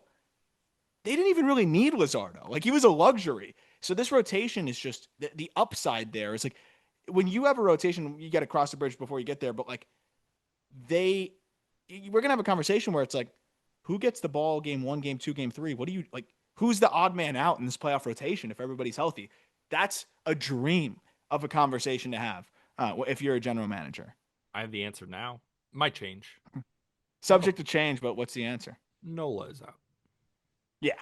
Yeah. These lefties are too mind good. you, Mick Abel came up and threw 6 shutty and looked phenomenal. And he's been Andrew great Painter's going to make his mark sometime soon, right? They're deep. And I do wonder, like, if the young guys are throwing well and there's just no room in the rotation, do you have internal upgrades in the bullpen as well? Like Abel stuff in short spurts. Of course, those guys long term are starters, but we've seen plenty of teams make playoff runs, World Series runs, where young starter comes up, helps out of the bullpen, and then it gets them the experience, saves their innings too. Like Painter, they're not going to want to run him into the ground anyways. Like they have upgrades from within as well. Like, and you have guys that could be stretched out in the playoffs. Like they have a really, really enviable pitching situation starting wise. And that's why I'm not worried about the bullpen whatsoever. Let's move to Diamondbacks Cardinals. Cardinals sweep. We got to have a conversation about the Diamondbacks after this is done. Game 1, Cardinals won 4-3. Ketel Marte opened the scoring with his 8th home run of the year, and Gallen was throwing really well until it all unraveled in the 6th. Walked in a run, and then Arenado cleared the bases with a double. That was all St. Louis needed. Gabby Moreno homered in the 9th, but it just wasn't enough. Michaelis, Miles Michaelis, fantastic again. 6 innings, 4 hits, 1 earned, 4 Ks. ERA down to 3.51. After that start, Gallen's ERA is now at 5.25. Now, to be fair, he looked better than the line indicates, but still, 5.25 ERA for Gallen. It's May 25th. Yeah. Game two, Cardinals win 6-5. 9 of the 11 runs in this game scored in the seventh inning or later as both Kelly and Liberator were dealing before it got away from Merrill Kelly in the seventh. The highlight early was a Randall Grichuk home run and even added an RBI double as part of a late rally. But how about Jordan Walker coming up clutch twice? Once in the seventh on a 2-run double to give St. Louis the lead, and then again in the ninth on an RBI single, which ended up being the winning run. And frickin' Libby. Dude, Matthew Liberatore has just been awesome for St. Louis. 7 innings, 6 hits, 1 earned, 4 Ks, dominates what feels like every start. Game 3, Cardinals sweep, win 4-3. Gino Suarez opened the scoring with a 2-run single, but that lead was short-lived as the Cardinals got them both back, highlighted by Mason Wynn's 6th home run of the year. Traded runs in the sixth, but the finishing blow was a Victor Scott RBI single that ate up Ketel Marte, and it was called a single because that ball was torched. Gray and Fott both allowed 3 runs in about 6 innings each. Kind of lied. Fott was 5 2/3. Arm, the Diamondbacks are under 500. I know. We might be cooked. I know. This is my this was one of my favorite teams going into the year. They weirdly have been a second half team every year though. So True. Not giving up on them, even the last 2 years, how second half oriented they've been. But Corbin Carroll has really hit a wall over the last week or so. The pitching has just been weird. Like Gallen is walking guys a little bit of late and just, not missing bats the same way. I mean, he gave up 4 home runs against the Rockies at home. It wasn't at Coors. It was at home. It has been weird to see. Fott's been solid for them overall, though, and like giving them a chance to win most days. But it has been really weird to see the Diamondbacks struggle this way because I'm very bullish on this team, but they're 27th in bullpen ERA, and they have had some injuries to the bullpen. That's just really been unfortunate for them. And they're 23rd in starting rotation ERA. They're swinging it too, which almost makes it more scary. They're 7th in average, they're 5th in OBP, and they're 4th in slug. They're one of the lowest strikeout rates in the league. So to see them have those offensive numbers and still be struggling the way that they are, you can hope for some more upside pitching wise. But again, Corbin Burns has been doing his thing. Like it's been very surprising to see the pitching where it's at. And this is another team that they're going to need to address that bullpen for sure. And again, I know Puck going down and just having the injuries that they've had is frustrating, but Eduardo Rodriguez has been unusable. And you lost Montgomery, who was unusable last year. Like they've got some things to sort through for sure. But I don't want to take too much away from the Cardinals, who, I mean, that was one team though that we were a little bit more positive on. Said, hey, like everyone wants to say it's a loss this year, like it's a rebuild or a bridge year or whatever. They're punting it because they're waiting for Mozeliak to hand it off to Chaim Bloom, but like because they didn't trade Arenado, who made an incredible grab by the way to help them win the game on Sunday. He's so good. He's playing some of the best defense of his career right now. He's gobbling up everything, which is great because he's offensively he's not going to be what he was, right? But if he's a low 700s OPS guy and he's playing elite Arenado defense, the rest of this team can swing it. And I will, because I got a loss on the D-back side in terms of it looks not great on my take there. We were the only outlet that had Ivan Herrera as a top 100 prospect going into last year. Damn right. And that guy is a fucking baller. Yeah. Absolute baller. He's in 394. He's an 1186 OPS. He's actually catching pretty well too when they want him to catch. That he's been huge for this team because Wilson's starting to swing it well at first.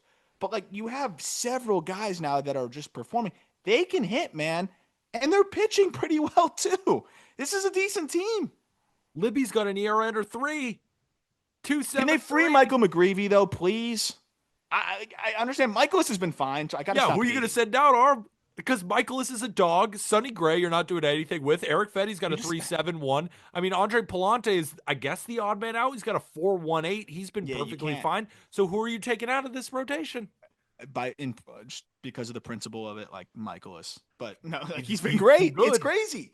But that's the other liberty you have here. Like guys are going to go down. Unfortunately, things are going to happen. The fact that you have a McGreevy just waiting in the wings to plug in and make a start for you too, like their pitching is going to stay solid. I mean, you have Steven Matz, the reliever. I was just going to say ultimate weapon, Steven Matz. He's got 31 innings already at a 1.99. He shoves every time. He can fill multiple innings. This is like I mean, Steven Matt's a 4-year, $44 million contract. I remember when he signed that, I was like, you're going to get 8 starts out of him in 4 years. I mean, what are we talking about here? And then it did go really poorly. It went really poorly. Yeah, because you didn't factor in that he's going to be a nasty bullpen arm. And now he's Andrew 34. Miller. Now he's Andrew Miller. Yeah. He can go, he can do whatever he wants. I love Well, baseball, man. Because the they thing should about have traded me, Ryan Helsley. They don't need him. and he's still a dog. Still a But dog. the thing is, he's going to pitch better. He's a 3.5. So Helsley's going to throw better. And, like, that's only going to elevate them further. Like, this is a good team. It's crazy. Do they buy now? Like, what do they do? So I'm excited. it's so funny when we just on the mailbag, I was like, I think they would trade Nolan Arenado, not because they're, not a good baseball team, not because they are sellers at the deadline. I'm just thinking to myself, do they want to pay him because they have Thomas Saggese? And it's more like, would they trade Arenado because of how much I like Saggese? I just want him in the lineup. So, I know. and then I was also thinking to myself, what if they did big leaguer for big leaguer? Yeah, we could get a big leaguer Stuff for like big that. leaguer move. It doesn't have to be for prospects. I was just thinking, do they want to pay Arenado's salary? They have Thomas Saggese. What if they go get something else that they need? They've got options all of a sudden, which is crazy because this was like a bridge year. So it's fun, and Cardinals fans deserve it. Like hopefully they'll start. They were not showing up early in the season. I know the weather wasn't great, but like I think once the fans start really packing it again because the team is good too. Like that might be enough incentive for them to be buyers a little bit and keep this team intact because it's good. And Victor Scott being Victor Scott, like the guy that we thought he could be after a rough year last year, it's just been huge for them too. Absolutely. All right, before we get to our last 5 series, a last break. All right, we got Twins Royals, which was actually a really fun series as well. Game 1 on Friday. First inning, the Royals struck first. Jonathan India walked and scored on a Kevin Biggio RBI double. Then in the second inning, Carlos Correa starting to heat up a little bit after he came off the concussion IL. First game back, solo homer, ties the game at 1-1. It stayed there all the way until the 9th inning. Then with 1 on and 1 out, Ty France hit a walk-off 2-run homer to left off of Lucas Erceg, giving them a 3-1 win. It was a good start from Pablo Lopez. He went 5 2/3, 6 hits, 1 earned, 5 Ks. Cole Sands technically gets the win there. He pitched a scoreless inning. Daniel Lynch was good. 5 innings, a 1-run ball. But unfortunately, again, kind of the topic, hard to win when you only score 1 run. And Erceg's human, even though he's been really solid overall this year. You go into game 2, another thriller, a really close one as well on Saturday. Top of the third, the Royals exploded with a 4-run inning, included RBIs from Salvador Perez, Vinny Pasquantino, and of course, Maikel Garcia. Then in the bottom of the 5th, the Twins started to chip away. Harrison Pater homered, which has just been an awesome story this year. Ty France followed with a 2-run single to make it 4-3. Then in the bottom of the 8th, Cody Clemens tied the game. He's been awesome too. He's been amazing. It was crazy with a solo homer to right. And then in the bottom of the 9th, Carlos Correa singled with 1 out, advanced on a wild pitch, and then scored the winning run on a Brooks Lee walk-off RBI single. 5-4 Twins to take the second game of the series. The Royals struck out 18 times in that game, a season high. Zebby Matthews, 4 innings, 1 hit, 9 Ks, career high for him. Michael Wacha, 5 innings, 3 earned. Strong early, but then faded in the middle of the game. You had a strong inning from Joan Duran, though. Sunday, the finale, another 1-run ball game. This time the Royals finally were able to salvage. 7th inning, the Royals took a 1-0 lead on a Freddie Fermin RBI double down the left field line. But then in the bottom of the 7th, the Twins immediately answered back with a Matt Wallner sac fly. Then in the 10th inning, with 2 outs, Nick Lofton was the ghost runner on second base, and Maikel Garcia hit a soft single to left. Lofton beat the throw home for the go-ahead run, and they were able to hold on. Chris Bubich, man. 7 innings, 2 hits, 1 run, 9 Ks. Bailey Hober, though, on the other side of things, fantastic. 6 2/3, 7 hits, 1 earned. I mean, it was just fascinating seeing both guys throw because you know how good they both are. But I thought maybe there was some familiarity. I was looking at the daily logs. A couple guys talked about Bobby Witt having some success against Ober. There was a couple guys in the Twins lineup that had success against Bubich. Did not matter. Carlos Estevez, inning in the 3rd, scoreless. He gets the W. Taylor Clark got his first save of the year. The Twins win the series 2-1. Fun having the walk-offs. All 1-run games, though. This was just a fun, division, contentious matchup here, but I do still think the Royals' strikeout issues and just overall offensive struggles are a topic here. You have Jack Caglione mashing in trips, and he's going to come up sooner rather than later. He's still learning how to play the outfield, but I think they're going to call up somebody else before that, like John Rave or something. They need a spark. I mean, I think there's no doubt about that because the offense is just not great. Can I say something mean? Yes. The Royals are like the Pirates if you pushed up the sliders a little bit, like an MLB The Show. Yeah. Because they're the Pirates' vision. All they do is pitch, right? The pitching is incredible. That's why they're the Pirates with the sliders up, right? Yeah. You know, Reagan. They have a Bobby Witt Jr., but like. And they have a Bobby Witt Jr., like an O'Neill Cruz, but Bobby Witt Jr. is better, right? Better. And it's like, once Bobby Witt Jr. is not hitting, I'm just like, all right, time to turn the channel. Yeah. I mean, yeah, I don't want. Who else do you, besides Michael Garcia, who else do you want to watch on that team? Well, thankfully, Michael Garcia is an MVP candidate. Yes, so that's what I'm he's saying. definitely Other than in him, there too. though, it's like, who else do you want to watch offensively? You're hoping Salvi goes yard. Yeah. It's terrible. I mean, luckily, though, the pitching is so good, which is going to keep them in these games, right? So when I say that, it sounds mean, but what I really mean by that is you are the Pirates' dream because you have a guy every fifth day that can dominate. And the bullpen is very, very solid, and Urseg is such a weapon. Yep. But he's human. Like, he's human. going to give up those homers like Yeah. every once in a while. And you can't, your pitching staff shouldn't have to walk a tightrope of, I can't make a single freaking mistake. Their starting rotation has a 2.96 ERA, and their bullpen has a 3.27. Both are top 5 in Major League Baseball. Like, it's too much to be expected of the rotation. No, you know what they are? They're not the Pirates. They're just the Mariners of last year. Yeah. That's what they are. They're pretty Which much is crazy to think, because, like, who would have thought that the Royals would end up being pitching-centric like a couple years ago? But they have two hitters with an OPS over 800. You know what the third highest OPS is on this team? Minimum 40 plate appearances? Who? Kyle Isbell with a 712. That's not a good stat. Not good. Jack Caglione is going to be coming soon, I'm telling you. And, like, it's going to be too much asked of him, too. Like, he's going to swing and miss a little bit. There's going to be an acclimation process, but it's like, come here and hit bombs. Please help us. And the reality is, which is crazy to say, I don't like to put too much expectation on, a rookie, no matter how talented. He's an upgrade over what they're getting from a lot of different positions tomorrow. So, like, even with his growing pains. So that's why we'll probably see him sooner rather than later. Can we switch over to the team that's going to win the 2025 World Series, the Minnesota Twins, led by MVP candidate Cody Clemens? Yes. Cody Clemens in the month of don't May. forget about Jonah Bride as well. Jonah Bride has been great since he got there. I mean, Jonah Bride in 11 games in May has a 68 WRC plus, but it is so funny, though. When you go the last 2 weeks, he's got a 128 WRC plus. He has a 0.1 F4 since, I think, no, in his last 7 games, 128 WRC plus. Last 11 games, 68 WRC plus. See, but I'm a stat guy, and everybody knows that 7-game samples are better. Obviously. Yeah. Cody Clemens, 228 WRC plus in May. Byron Buxton, 180. Harrison Bader, 172. Ryan it all sounds Jeffers, sustainable to me, Pete. Carlos Correa, 124. Trevor Larnach, Willie Castro. It's a shame you won't jump on the train. It's clear they're going to just run through. It's so funny, though. It's I talk about them so highly on this podcast, on the TikTok Live, and then it's like, oh, should we bet on them to win the division? I'm like, well, no. The Tigers are really good now. I don't know. But playoffs. I really do think the Tigers are just head and shoulders, but Twins. They're a good team. No, I'm slowly buying in more and more. Opening that third eye. You know who won't? Jack McMullen just won't open the third eye. Just like, oh, what? Yeah, but if the Marlins have a road trip there and the Twins play pretty well, he's gonna come back and say, you know what, I buy in. Yeah, that's what he's gonna do. I'm telling you. Ready for the next series? Absolutely. Red Sox Orioles. Game 1. 19-5. I'll just spoil it off the top. Red Sox win 19-5. Rafael Devers went nuts.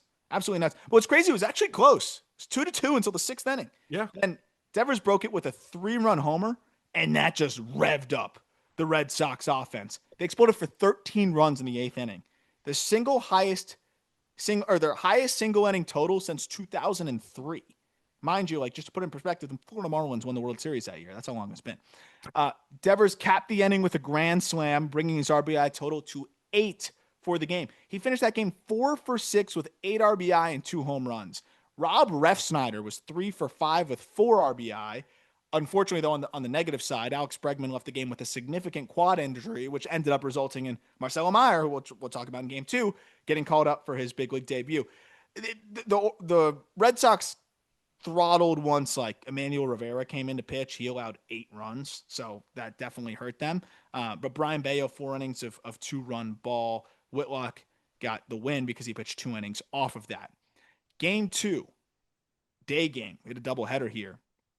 You have a really close one, though. Way different. First inning, Baltimore takes an early 2-0 lead. 2-run RBI double from Ramon Arias. 5th inning, the Orioles extended their lead to 5-2. And then in the 6th inning, Boston fought right back. Were able to get it to 5-5, capitalizing mostly on a throwing error by Gunnar Henderson. But then in the 10th inning, Rafael Devers, I don't know why they pitched to him. He had a runner on second base here. Delivered a walk-off single, scoring Ceddanne Rafaela. The notable performers, Jarren Duran had a leadoff home run. Wilyer Abreu hit a solo shot, and Abraham Toro homered. Like, more on him. He's actually been swinging it well since heading over there. Not the best debut coming up for Marcelo Meyer, but he ends up salvaging the series in game 4. We'll get there in a second. But game 3, another close one. This was more of a pitcher's duel. It was scoreless until the 8th inning. Ryan O'Hearn broke a scoreless tie with an RBI single. Then Dylan Carlson added an RBI double in the 9th inning, which was a crucial insurance run because Abraham Toro homered to try to get them back into it in the bottom of the 9th, but they couldn't complete the comeback. They lose 2-1. Trevor Rogers, 6 1/3, 2 hits, no runs, 5K, suck it haters. Yep. But Lucas Giolito was great on the other side of things. 7 innings, no runs, 6 Ks. Sir Anthony Dominguez picked up his first save of the season. Baltimore's pitching staff held Boston to 5 hits, which was impressive given where they were at, game 1 of the series. Game 4. This was the final game. You had another, I would say this was kind of a blend of everything else because this one wasn't as close. But 4th and 5th innings, you had solo home runs by Dylan Carlson and Ryan O'Hearn to give Baltimore a 2-0 lead. And then in the 8th inning, 2 Red Sox throwing errors led to the Orioles scoring 2 additional runs.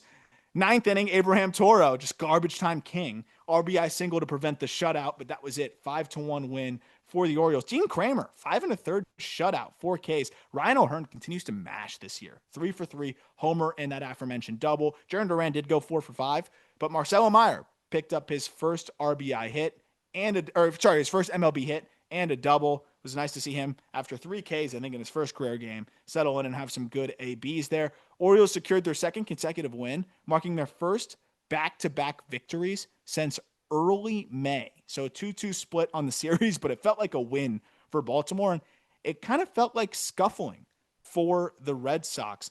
One thing I want to say here, because before I kick it over to you, I did kind of come back and apologize and say maybe I was wrong for being harsh on Christian Campbell and saying that his swing can get picked apart and that he can get beat inside. And maybe I was just having too much humility. And like, I genuinely do want him to succeed, but I was like, maybe I'm wrong. Like maybe I need to reevaluate things. Maybe there's exceptions to the rules that I always look at for hitters.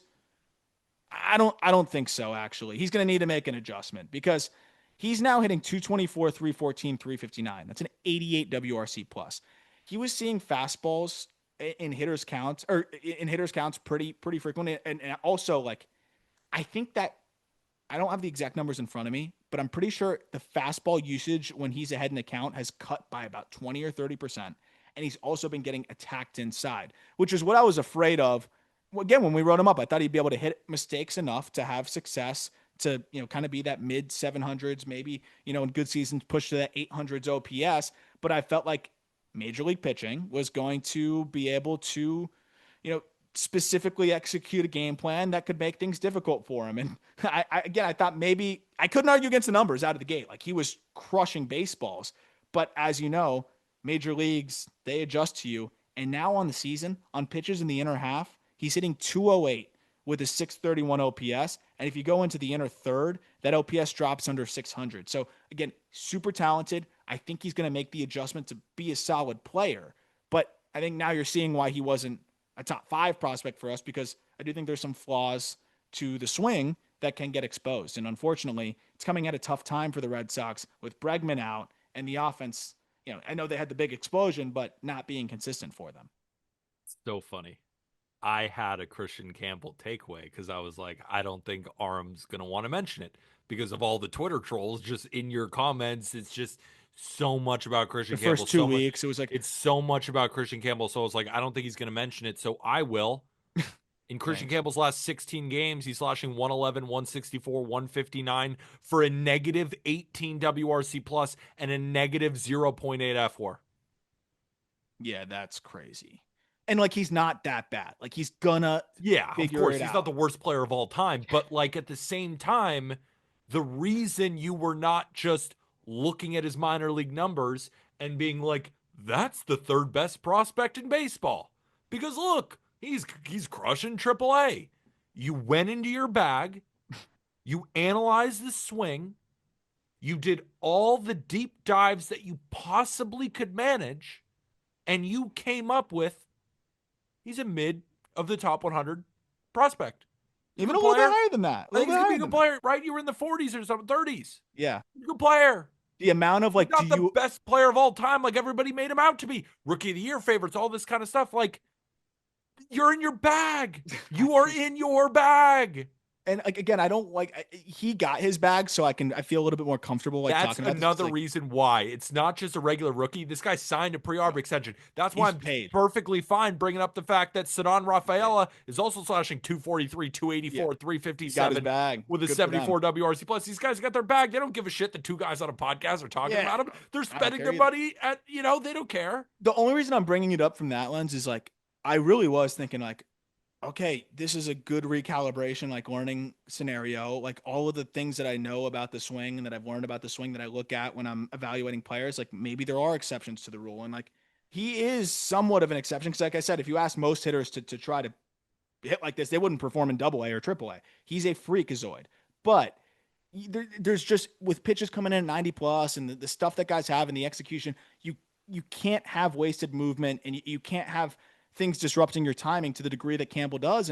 And again, we saw the pitch usage and location change a ton, and that's where things have really changed for him. Where he was ambushing in hitters counts, and now I think he doesn't have the opportunity to do that nearly as much, and he's struggling off of it now. He's gonna settle back in. He's gonna adjust back. He's gonna be okay, and he has the makeup to do it. He has the feel for the zone overall to do it, and he's just a great athlete. But as I always thought, like he was gonna have to have this acclimation period. He's gonna have to make some adjustments, and the only reason I brought it up too is because I got freaking cooked, especially through the first couple weeks. Just like people just like, you moron, see, like he's the best in the world. Like you have no idea what you're talking about. Like that's why you were the one person too. Blah blah blah. Like.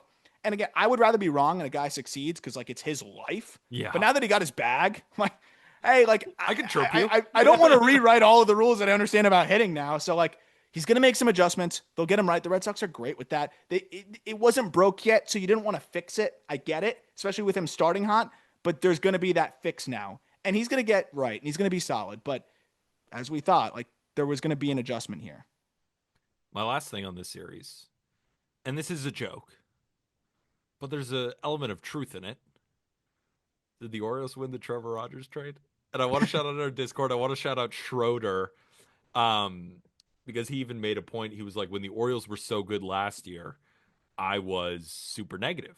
And this year, I'm just shining positivity. I was like, you know what? I commend you for that. Like, what? Being negative? Who does that help? And he's been so positive, and he was bringing up all the Trevor Rogers stuff. And I'm watching the start. You're good. I'm seeing him touch 96. His fastball velo is up. I'm glad you mentioned that because at the end of last year, dude, he was like 90 to 92. He stunk. So I'm like, wait a minute. Because we can't forget, there's a reason he was traded for Connor Norby and Kyle Stowers. Like, we put Michael S. on fraud watch all the time. Yeah. But at the same time, like, he was a really good pitcher not so long ago. So, and again, I'm hanging on this, but it's like, please, can he be good? I really hope so. This is huge for the Orioles. And again, the Orioles got off to a really bad start. Remember, the Braves started 0-7. Who's to stop the Orioles from racking together a couple of wins, getting, close to 500, and maybe they're back? I mean, who knows? I mean, I feel like I know, but Who knows? Though who knows? we feel like we know, but at the same time, who You knows? never Like, know. did you You think never know. Tyler Rogers, Trevor Rogers? Did you think Trevor Rogers is going to go out here and throw 6 shutty and throw 96? No. So Honestly, really, who knows? if the game didn't get moved, I would have put a decent amount on BetMGM against him on that first Yeah, start. It screamed emergency start. Like, what do we do? We got to bring up a 27 man. He wasn't even good in AAA early in the year. He looked great. So I really hope he succeeds. And again, I really hope Christian Campbell succeeds. But with how much I got fucking reamed, I did want to just check back in there and say like, oh, like I did watch. Like it didn't just fire from the hip there. I'm glad you did because I prepared. You basically said everything I was going to say. I was like, "Yep, he's got it," because I was like, "Arm's not going to want to talk about it." I'll read into I those generally haters. don't. I was like, "Good, you'll do it I, yourself, and you deserve to do it yourself because of all the just bullshit you were just throwing at it." It's I like, watched every at bat last year, every single one, every pitch he saw, every single pitch he saw. and that's why I believed in the write up too. And we were giving you shit because it was early, but at the same It time, was what funny. was happening? He was beating up mistakes. It was exactly what you thought would He'll make him do. successful. He was doing that, and he was electric. Give But me a good play. when guys adjust, now he's got a negative 18 WRC plus in the last 2 weeks. And he's going to adjust back, and he's going to be a solid mid to high 700s OPS guy. Give you some speed, At play first multiple base. spots. At Be a first good player. base. Yeah, he's going to be first baseman. Yeah. Marlins Angels. The series everybody wanted to hear about. Game 1. Taylor Ward opened up the scoring with a solo home run, his 9th consecutive game with an extra base hit, tying a franchise record. And then in the 4th inning, wait a minute. That's on a team with Trout and Ohtani. Yeah, it's like that. They had crazy. Trout and Ohtani, and they've had Troy Gloss. They've had incredible hitters on that team. Franchise record, Taylor Ward. Because he's just swinging for loft like I've never seen before. Why wouldn't you? Just try to hit a agree. bomb every time. Why not? Yeah, like what else are you going to do? 4th inning, sacrifice fly from Taylor Ward. And Logan O'Hoppe contributed an RBI double, extending the Angels' lead to 3-zip. 6th inning, Angels capitalized on a catcher's interference and a hit by pitch with the bases loaded, scoring 3 runs to make it 6-0. Mind you, this was a Sandy Alcantara start. 7th and 8th innings, the Marlins rallied. A revenge homer from Eric Wagaman. Very disappointed that he didn't get a standing ovation in his return there to Anaheim. Very disappointed. And a 2-run single narrowed the gap to 6-4. But then Jorge Soler responded with his revenge homer, and that secured the Angels' victory. Yusei Kikuchi was solid, 5 2/3, 7 hits, 4 walks, 4 Ks, no earned. Sandy Alcantara, 5 1/3, 6 runs, 5 earned, 7 hits, 4 walks, 4 Ks. Kenley Jansen closed the game with his 11th save. Marlins did bounce back in game 2. 2nd inning, Ronnie Simon, RBI single, gave the Marlins an early lead. Then 5th inning, Wagaman, he came for that revenge. RBI single, extended the lead as well. Then in the 7th inning, Connor Norby put the game out of reach with a 3-run homer, his 3rd of the season, solidifying the Marlins' advantage. They win 6-2. Weird pitching handling there. I think they brought up Jansen Junk, just kind of knowing that he was going to go in bulk. So they didn't let Cal Quantrill go very deep. They yanked him at the first sign of danger. He only went 3 1/3, 1 run allowed, 3 hits. They brought Ronnie Enriquez in, who's been one of the best relievers in baseball this year. Identifying that 4th inning, I guess, as a high leverage moment. He got 2 outs there, though he did allow 1 run. And then Jansen Junk, 5 innings, 1 run, 4 Ks, gets the save. And then Jose Soriano, the line is worse than, like, he was throwing 100. 4 2/3, 3 runs, 7 hits somehow. Took the loss. But I was going to say that. I was he like, might have the biggest. Yeah, go ahead. I was the biggest dichotomy between stuff and like results sometimes is Jose Soriano, I think. Nasty. I was just about to say, I was like, I'm watching this guy throw 100. I mean, he's normally 97, 96, but I was like, whoa, what is in your arm today? And he pitched poorly. Like, that's what on it. It was almost like the Ride Walker effect. If it's moving more, it's worse. Yeah, and he's throwing harder than a mediocre Marlins lineup all over it. And then Marlins pitching really holds up in game 3 to take the series. Javier Sanoja sacrificed fly in the 3rd inning, gave them a 1-0 lead. Then Otto Lopez in the 4th singled, stole 2nd, and scored on a Connor Norby 2-out single, making it 2-zip. Jesus Sanchez in the 5th inning hit an RBI double to make it 3-zip. The Marlins didn't even need those runs because Edward Cabrera has been pitching well of late. 5 2/3, 3 hits, no runs, 2 walks, 10 Ks. First one of the season. Ronnie Enriquez pitched the 9th inning, picked up the save. Kyle Hendricks wasn't bad. 6 innings, 3 runs, 7 hits. Took the loss though.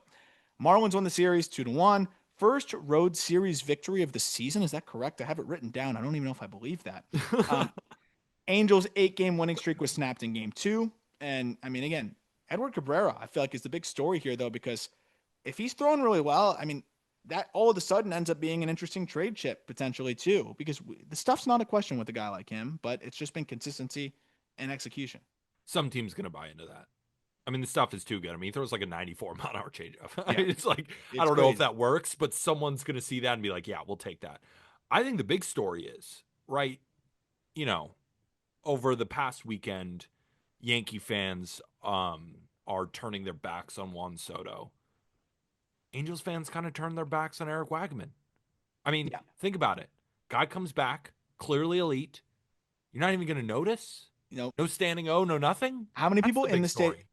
Ethan Vidowski was one of our social media extraordinaires. Was like, how many people in the stadium do you think know that Eric Wagman played for the Angels last year? I I thought it did. was 80 something. Yeah, I forgot until Ethan said something, and I was like, oh yeah, I forgot about that. Yeah, Like, I think it was 80 something. But by the way, Wagaman as an Angel, he had a 673 OPS, like 2 homers. You should respect that. you should respect that. You know what I think about the Angels sometimes, and it's kind of the same conversation as the Rays and the Blue Jays. It's like I never know what to think about them because they rattle off 8 in a row and then they lose 2 in a row to the Marlins. They're a 500 team, Yep. and that sounds bad. Like it sounds like 500 team. Angels were projected to finish last. They were like, I think they had like a 70.5 win total from Yeah. BetMGM at the beginning of the season. Like I They're think better on this than that. podcast we were like, yeah, definitely Angels finished last by far. A's are going to be more exciting. Mariners, Astros, and Rangers clearly great. I mean, I think the Angels are going to win 80 games. And they're Like doing it without that's a Trout right now. Yeah. pretty good team. I mean, who knows? They might trade Taylor Ward or they'll buy. No, I mean, this that's is the the thing. They'll best probably Angels team in a buy. while. Artie's going to be like, we're going for it. Yeah. We're gonna Like, get Trout back. Like we're gonna we got to we're go gonna for it. trade Edgar Carroll for Lucas Giolito. Let's do it again. Let's do Do it another again. version of that trade. Who else we got? Christian Moore. We're gonna set you off for like I don't even. You know how much Christian Moore has to be struggling for them not to have him up there already. Also, one more note: Zach Neto. I will say it once a week. One of the most underrated players in Major League Baseball. So He's good. so freaking good. So He's good. so good. Good And he had a lot of defensively. good He ABs. rockets baseballs, sits at the top of the lineup, and everybody knows like you're IDing Zach Neto in that lineup. Pitchers are trying to get around him. Doesn't matter. Dude Doesn't breaks. matter. He's been awesome. Breaks. Padres Braves was a good series. Great. And game 1 was awesome because Ronald Acuna Jr. made his return. And on the first pitch he saw, of course, 467-foot home run to give them a 1-0 lead. Second inning, though, Gavin Sheets responded with a solo homer of his own. His third and 6 at bats.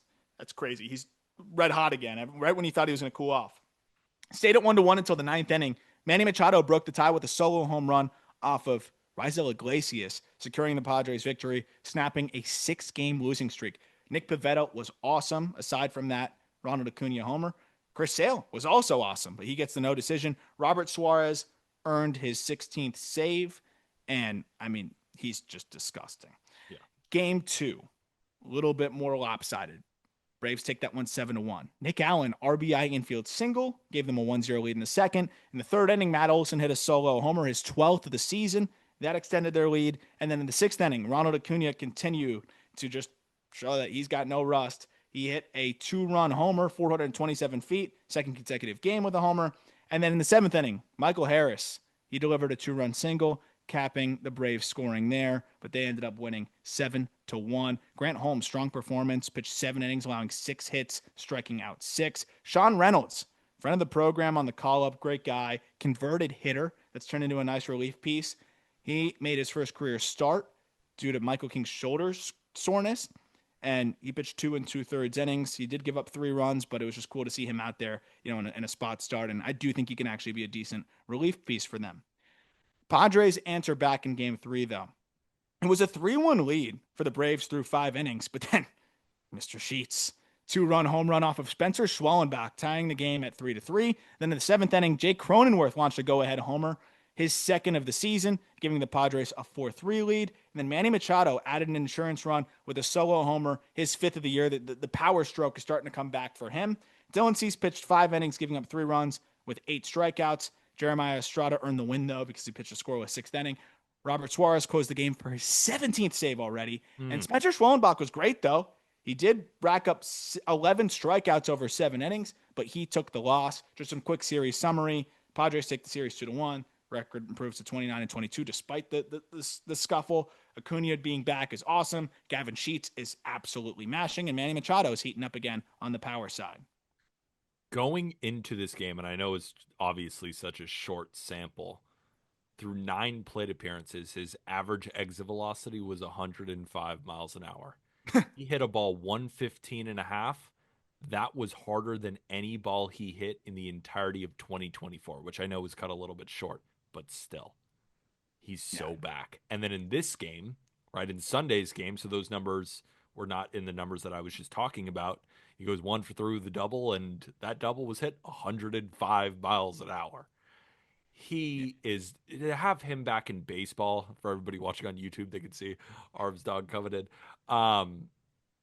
To have him back is just so much fun. I mean, he's just electric. He's a special. lightning rod. But you know what's funny? Padres win the series still. Yep. Like, it's tough. It's like if you're a Braves fan, you're so happy Acuna's back, right? You get Schwellenbach who's striking out 11, you still lose, right? Yep. So it's not, they're not putting it all together yet. And is that, Braves struggling, or is that a testament to the Padres playing excellent, excellent baseball? I think it's more pro Padres than anti Braves, because I thought the Braves played pretty well. It's just the Padres played better. I think they just locked in a series that kind of elevates you a little bit and snapped that slide and played some really good ball. I don't think the Braves were bad. I mean, they pitched well. They could have swung it a little bit better. I get it, but again, it wasn't bad by any means. I think it's more credit to the Padres in that series. Drake Baldwin's hitting 340. He's so good. So good. He's so good. I'm a big fan of his. I'm glad he's getting a lot more playing time. He had to literally be the best hitter on the planet to get it, but he's earned it. Final series. Dodgers Mets. Friday. What was that? A 13-inning ball game? Mm-hmm. Third inning after a 98-minute rain delay. It was a Clayton Kershaw start, but obviously you weren't going to bring him back out there after an hour and a half rain delay. Dodgers took a 3-0 lead with RBI singles from Will Smith and Teoscar Hernandez. And then fast forward to the 9th inning. The Mets rallied to tie the game at 5-5, highlighted by Jeff McNeil's 2-run triple and Tyrone Taylor's RBI single. You fast forward, no one could score. It was really bad situational hitting. Like, you had the ghost runner, nobody was moving him, nobody was getting the guys in.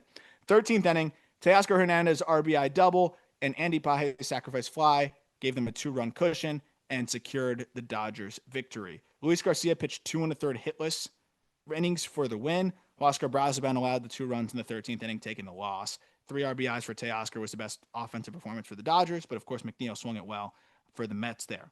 Game 2 on Saturday was a 5-2 Mets win over the Dodgers as they answered back. But second inning, Dodgers took an early 2-0 lead with RBI contributions from Kike Hernandez and Dalton Rushing. And in the 4th inning, the Mets responded with a 3-run inning capped by Juan Soto's 2-run double, giving them a 4-2 lead. And then how about Brett Baty? Brett Baty's RBI double extended the Mets lead to 5-2, and that's where things held. David Peterson continues to shove. 7 2/3, 2 runs, 7 strikeouts. He gets the W. Tony Gonsolin gets the L. 5 innings, 4 runs. Edwin Diaz looks like he's back. 4-out save, his 11th this season. But Soto kind of breaking that slump, quote unquote, with the 2-run double. And Baty was 3 for 3 with an RBI double. And then Sunday Night Baseball finished as we were recording. So you're going to get kind of a crappy recap here. It was somewhat of a pitcher's duel. It was early. You thought maybe there'd be some offensive action. You had the solo shot leading things off by Shohei Ohtani. And then you had 2 runs by the Mets in the bottom half of the first because Pete Alonso launched a homer. But that was pretty much it. The Mets scored 1 more in the bottom of the 3rd, and that was it. You had a 3-1 victory for the Mets. What's fascinating, though, is I did wonder how the pitchers were going to do it. By the way, it was RBI force out, like RBI ground out by Juan Soto. Kodai Senga went 5 1/3. I felt like with the command kind of being a little bit spotty lately that the Dodgers may just wear him out. He's effectively wild yet again. 5 1/3, 5 hits, 1 run, 4 walks, 5 Ks. On the Dodgers side, Landon Knack was really solid. He hasn't been that great either, so I was thinking, maybe the Mets will wear him out. 6 innings, 3 runs, but only 1 was earned. No walks, 5 Ks. It was kind of a quick game. But yeah, you end up having the Mets take the series there with a nice win. And the Dodgers look a little human lately. They don't look bad, but they look human. I'm willing to say that they've been bad. And Okay. it's really the pitching has been terrible. In the month of May, do you know where they rank in terms of starting pitching ERA among all 30 teams? No, 26th. that's shocking. They rank 18th in bullpen ERA. Our account on Twitter tweeted out that since the Dodgers started 8-0, they're 24-20, and some moron on Twitter tagged me in it, I saw that. and he's like, "I'm unfollowing. What is this, Peter?" And I was like, "What did I do?" Like, I didn't Yeah. tweet it out, but at the end of the day, that's a good tweet. You know Stats don't why? lie. Since they've been 8-0, they have been a couple games over 500. Now that tweet is updated to 24-21. That's just a Dodgers fan who doesn't want to acknowledge that they have not been that good. And They're why have fine. they not been that good? Well, all of their starting pitchers are injured. But it also doesn't help that their offense has been pretty good, has been great. And when your pitching is as bad as it's been, you're going to be around 500. Again, they are 24-21 since they started 8-0. Are they still 32-21? Even after that loss to the Mets, they are still tied or at least up there with the best record in baseball. Dodgers are awesome. Don't worry, Dodgers fans, you're still good. But can we acknowledge that They're not the 27 Yankees. they're not the 27 Yankees? And I continue to talk about this because at the beginning of the season, when we were releasing all of our top 10s, predictions, all that stuff, what was the most common comment, Arm? Why are we even having the season? The Yeah, yeah. Dodgers are Well, you going to play the win it games. all anyway. Have we not learned nothing, baseball fans? Have we not learned anything? That the They're still going to win the World Series. I don't know. I don't know. I But really don't know. The Phillies are awesome. The Mets are awesome. it, And, the Yankees and the Tigers are still going to give people trouble in the American League. The Cubs are awesome. The Giants are magical. The Padres just beat the Braves, and the Braves are a good team. National League is absolutely loaded. I was listening to an interview with Alex Anthopoulos on that New York Post podcast with John Heyman and John Morosi. And Alex Anthopoulos is saying this is the most loaded the National League has been in all my years with the Braves. Completely agree with him. I mean, this is a loaded National League, and the Dodgers are by no means. If you gave me the Dodgers or the field for the World Series, I'm taking the field. I would take the field. Twice. I would I'm take even the thinking field. twice. But Dodgers they are will. human. Here's the thing with the Dodgers, though. It's almost worse because now they feel like they may need to be a little bit more aggressive at the deadline. They go trade for Oh anyone. no! Yeah. Oh no! Oh no! Yamamoto. Actually, Dodgers. I take it all back. You guys are good. Great. You don't need Chill that right out. now. You don't need to do anything. Keep You know, DePaula, keep Hope, keep rushing. What do you guys need to do? Develop your young guys. Don't need to trade for everybody. it's so funny though that that's a conversation. They're 32-21. I know. They're still great. They're still no, great. they're incredible. Yeah. They're No, incredible. they're not but incredible. They're not. They're That's incredible. the thing. They're not incredible. They're great. They're a great team. But we said if there's one thing that is going to make them human, it's that the pitching staff could just deal with attrition. Do you know who has the third most innings for them? Landon Knack? No, but he's going to sneak up there probably pretty quickly. Third most innings. He's on the IL. Is it Roki? Yeah. Yeah. Roki is the third most innings. And it's Ben Kasparius, who's awesome, but yeah, he's the man. He's the man. Dustin May, he's going to keep getting better, I think, as the season progresses. And Yoshi's pitching like an ace. But, it's a revolving door right now. So they're going to have to figure that out. They can, and they will. And that's why, and they can just coast until it's trade season and then go get whoever they want. But I think even just the mere fact that we saw the Dodgers kind of cut ties on the power of friendship and say, we can't just punt roster spots. We need all 26 spots, I think is a testament to the fact that, front office is saying, hey, yeah, we know we're the best team in baseball talent wise, but we can't punt roster spots. We need all 26. And, I think that says a lot because they've been willing to kind of just coast on the role players and that really fill the clubhouse with what they want and things like that. But now it's we need everybody contributing, and they're getting that from guys now. A Hae-Sung Kim is a lot better than a Chris Taylor, and things like that are going to help them. But that's not the problem right now. The problem is the rotation, and I'm excited for Kershaw, and I think he's going to give them a little bit of a jolt. I think Landon Knack throwing much better is encouraging. And they've got other guys, and Kasparius has been awesome. So like they're gonna figure it out in the meantime. But it's just I think it's even scarier now because it's like they can go get whoever they want, and they're probably gonna feel the need to. How about the Mets too? David Peterson making He's Otani look like a amazing. little leaguer. I mean, David Peterson going into that start in 99 plate appearances, the Dodgers were hitting 398 against him with an xWOBA over 420 and an expected slug at over 600. And he straight up diced them. And then Yeah. Kodai Senga, I was unable to watch because, of course, we're recording the Just Baseball show. But another one-run outing, the only run coming off an Otani home run, settles in and just shoves. So this Mets team is great. And again, Fink said Juan Soto just needs a big time hit to really get his season going at Citi Field. What happens? 2-2 ball game against the Dodgers. I know Tony Gonsolin gave him just the meatiest cement mixer splitter that just hung right in the middle of the zone, but he crushed it.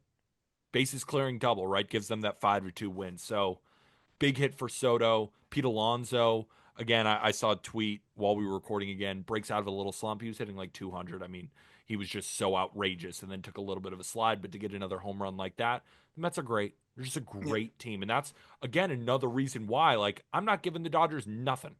Yeah, they're a great team. Of course. They gotta earn Yeah, it. they have all the prospects. Great. The Mets just beat them in a series.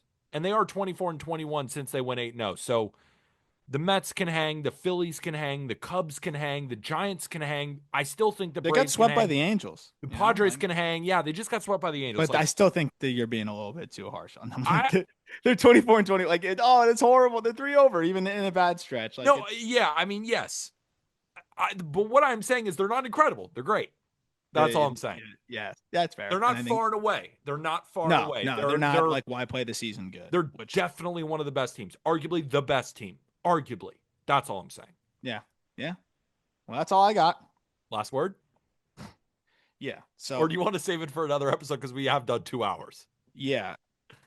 No, I need to get this out now. Okay. The Vandy Whistler needs to fucking go.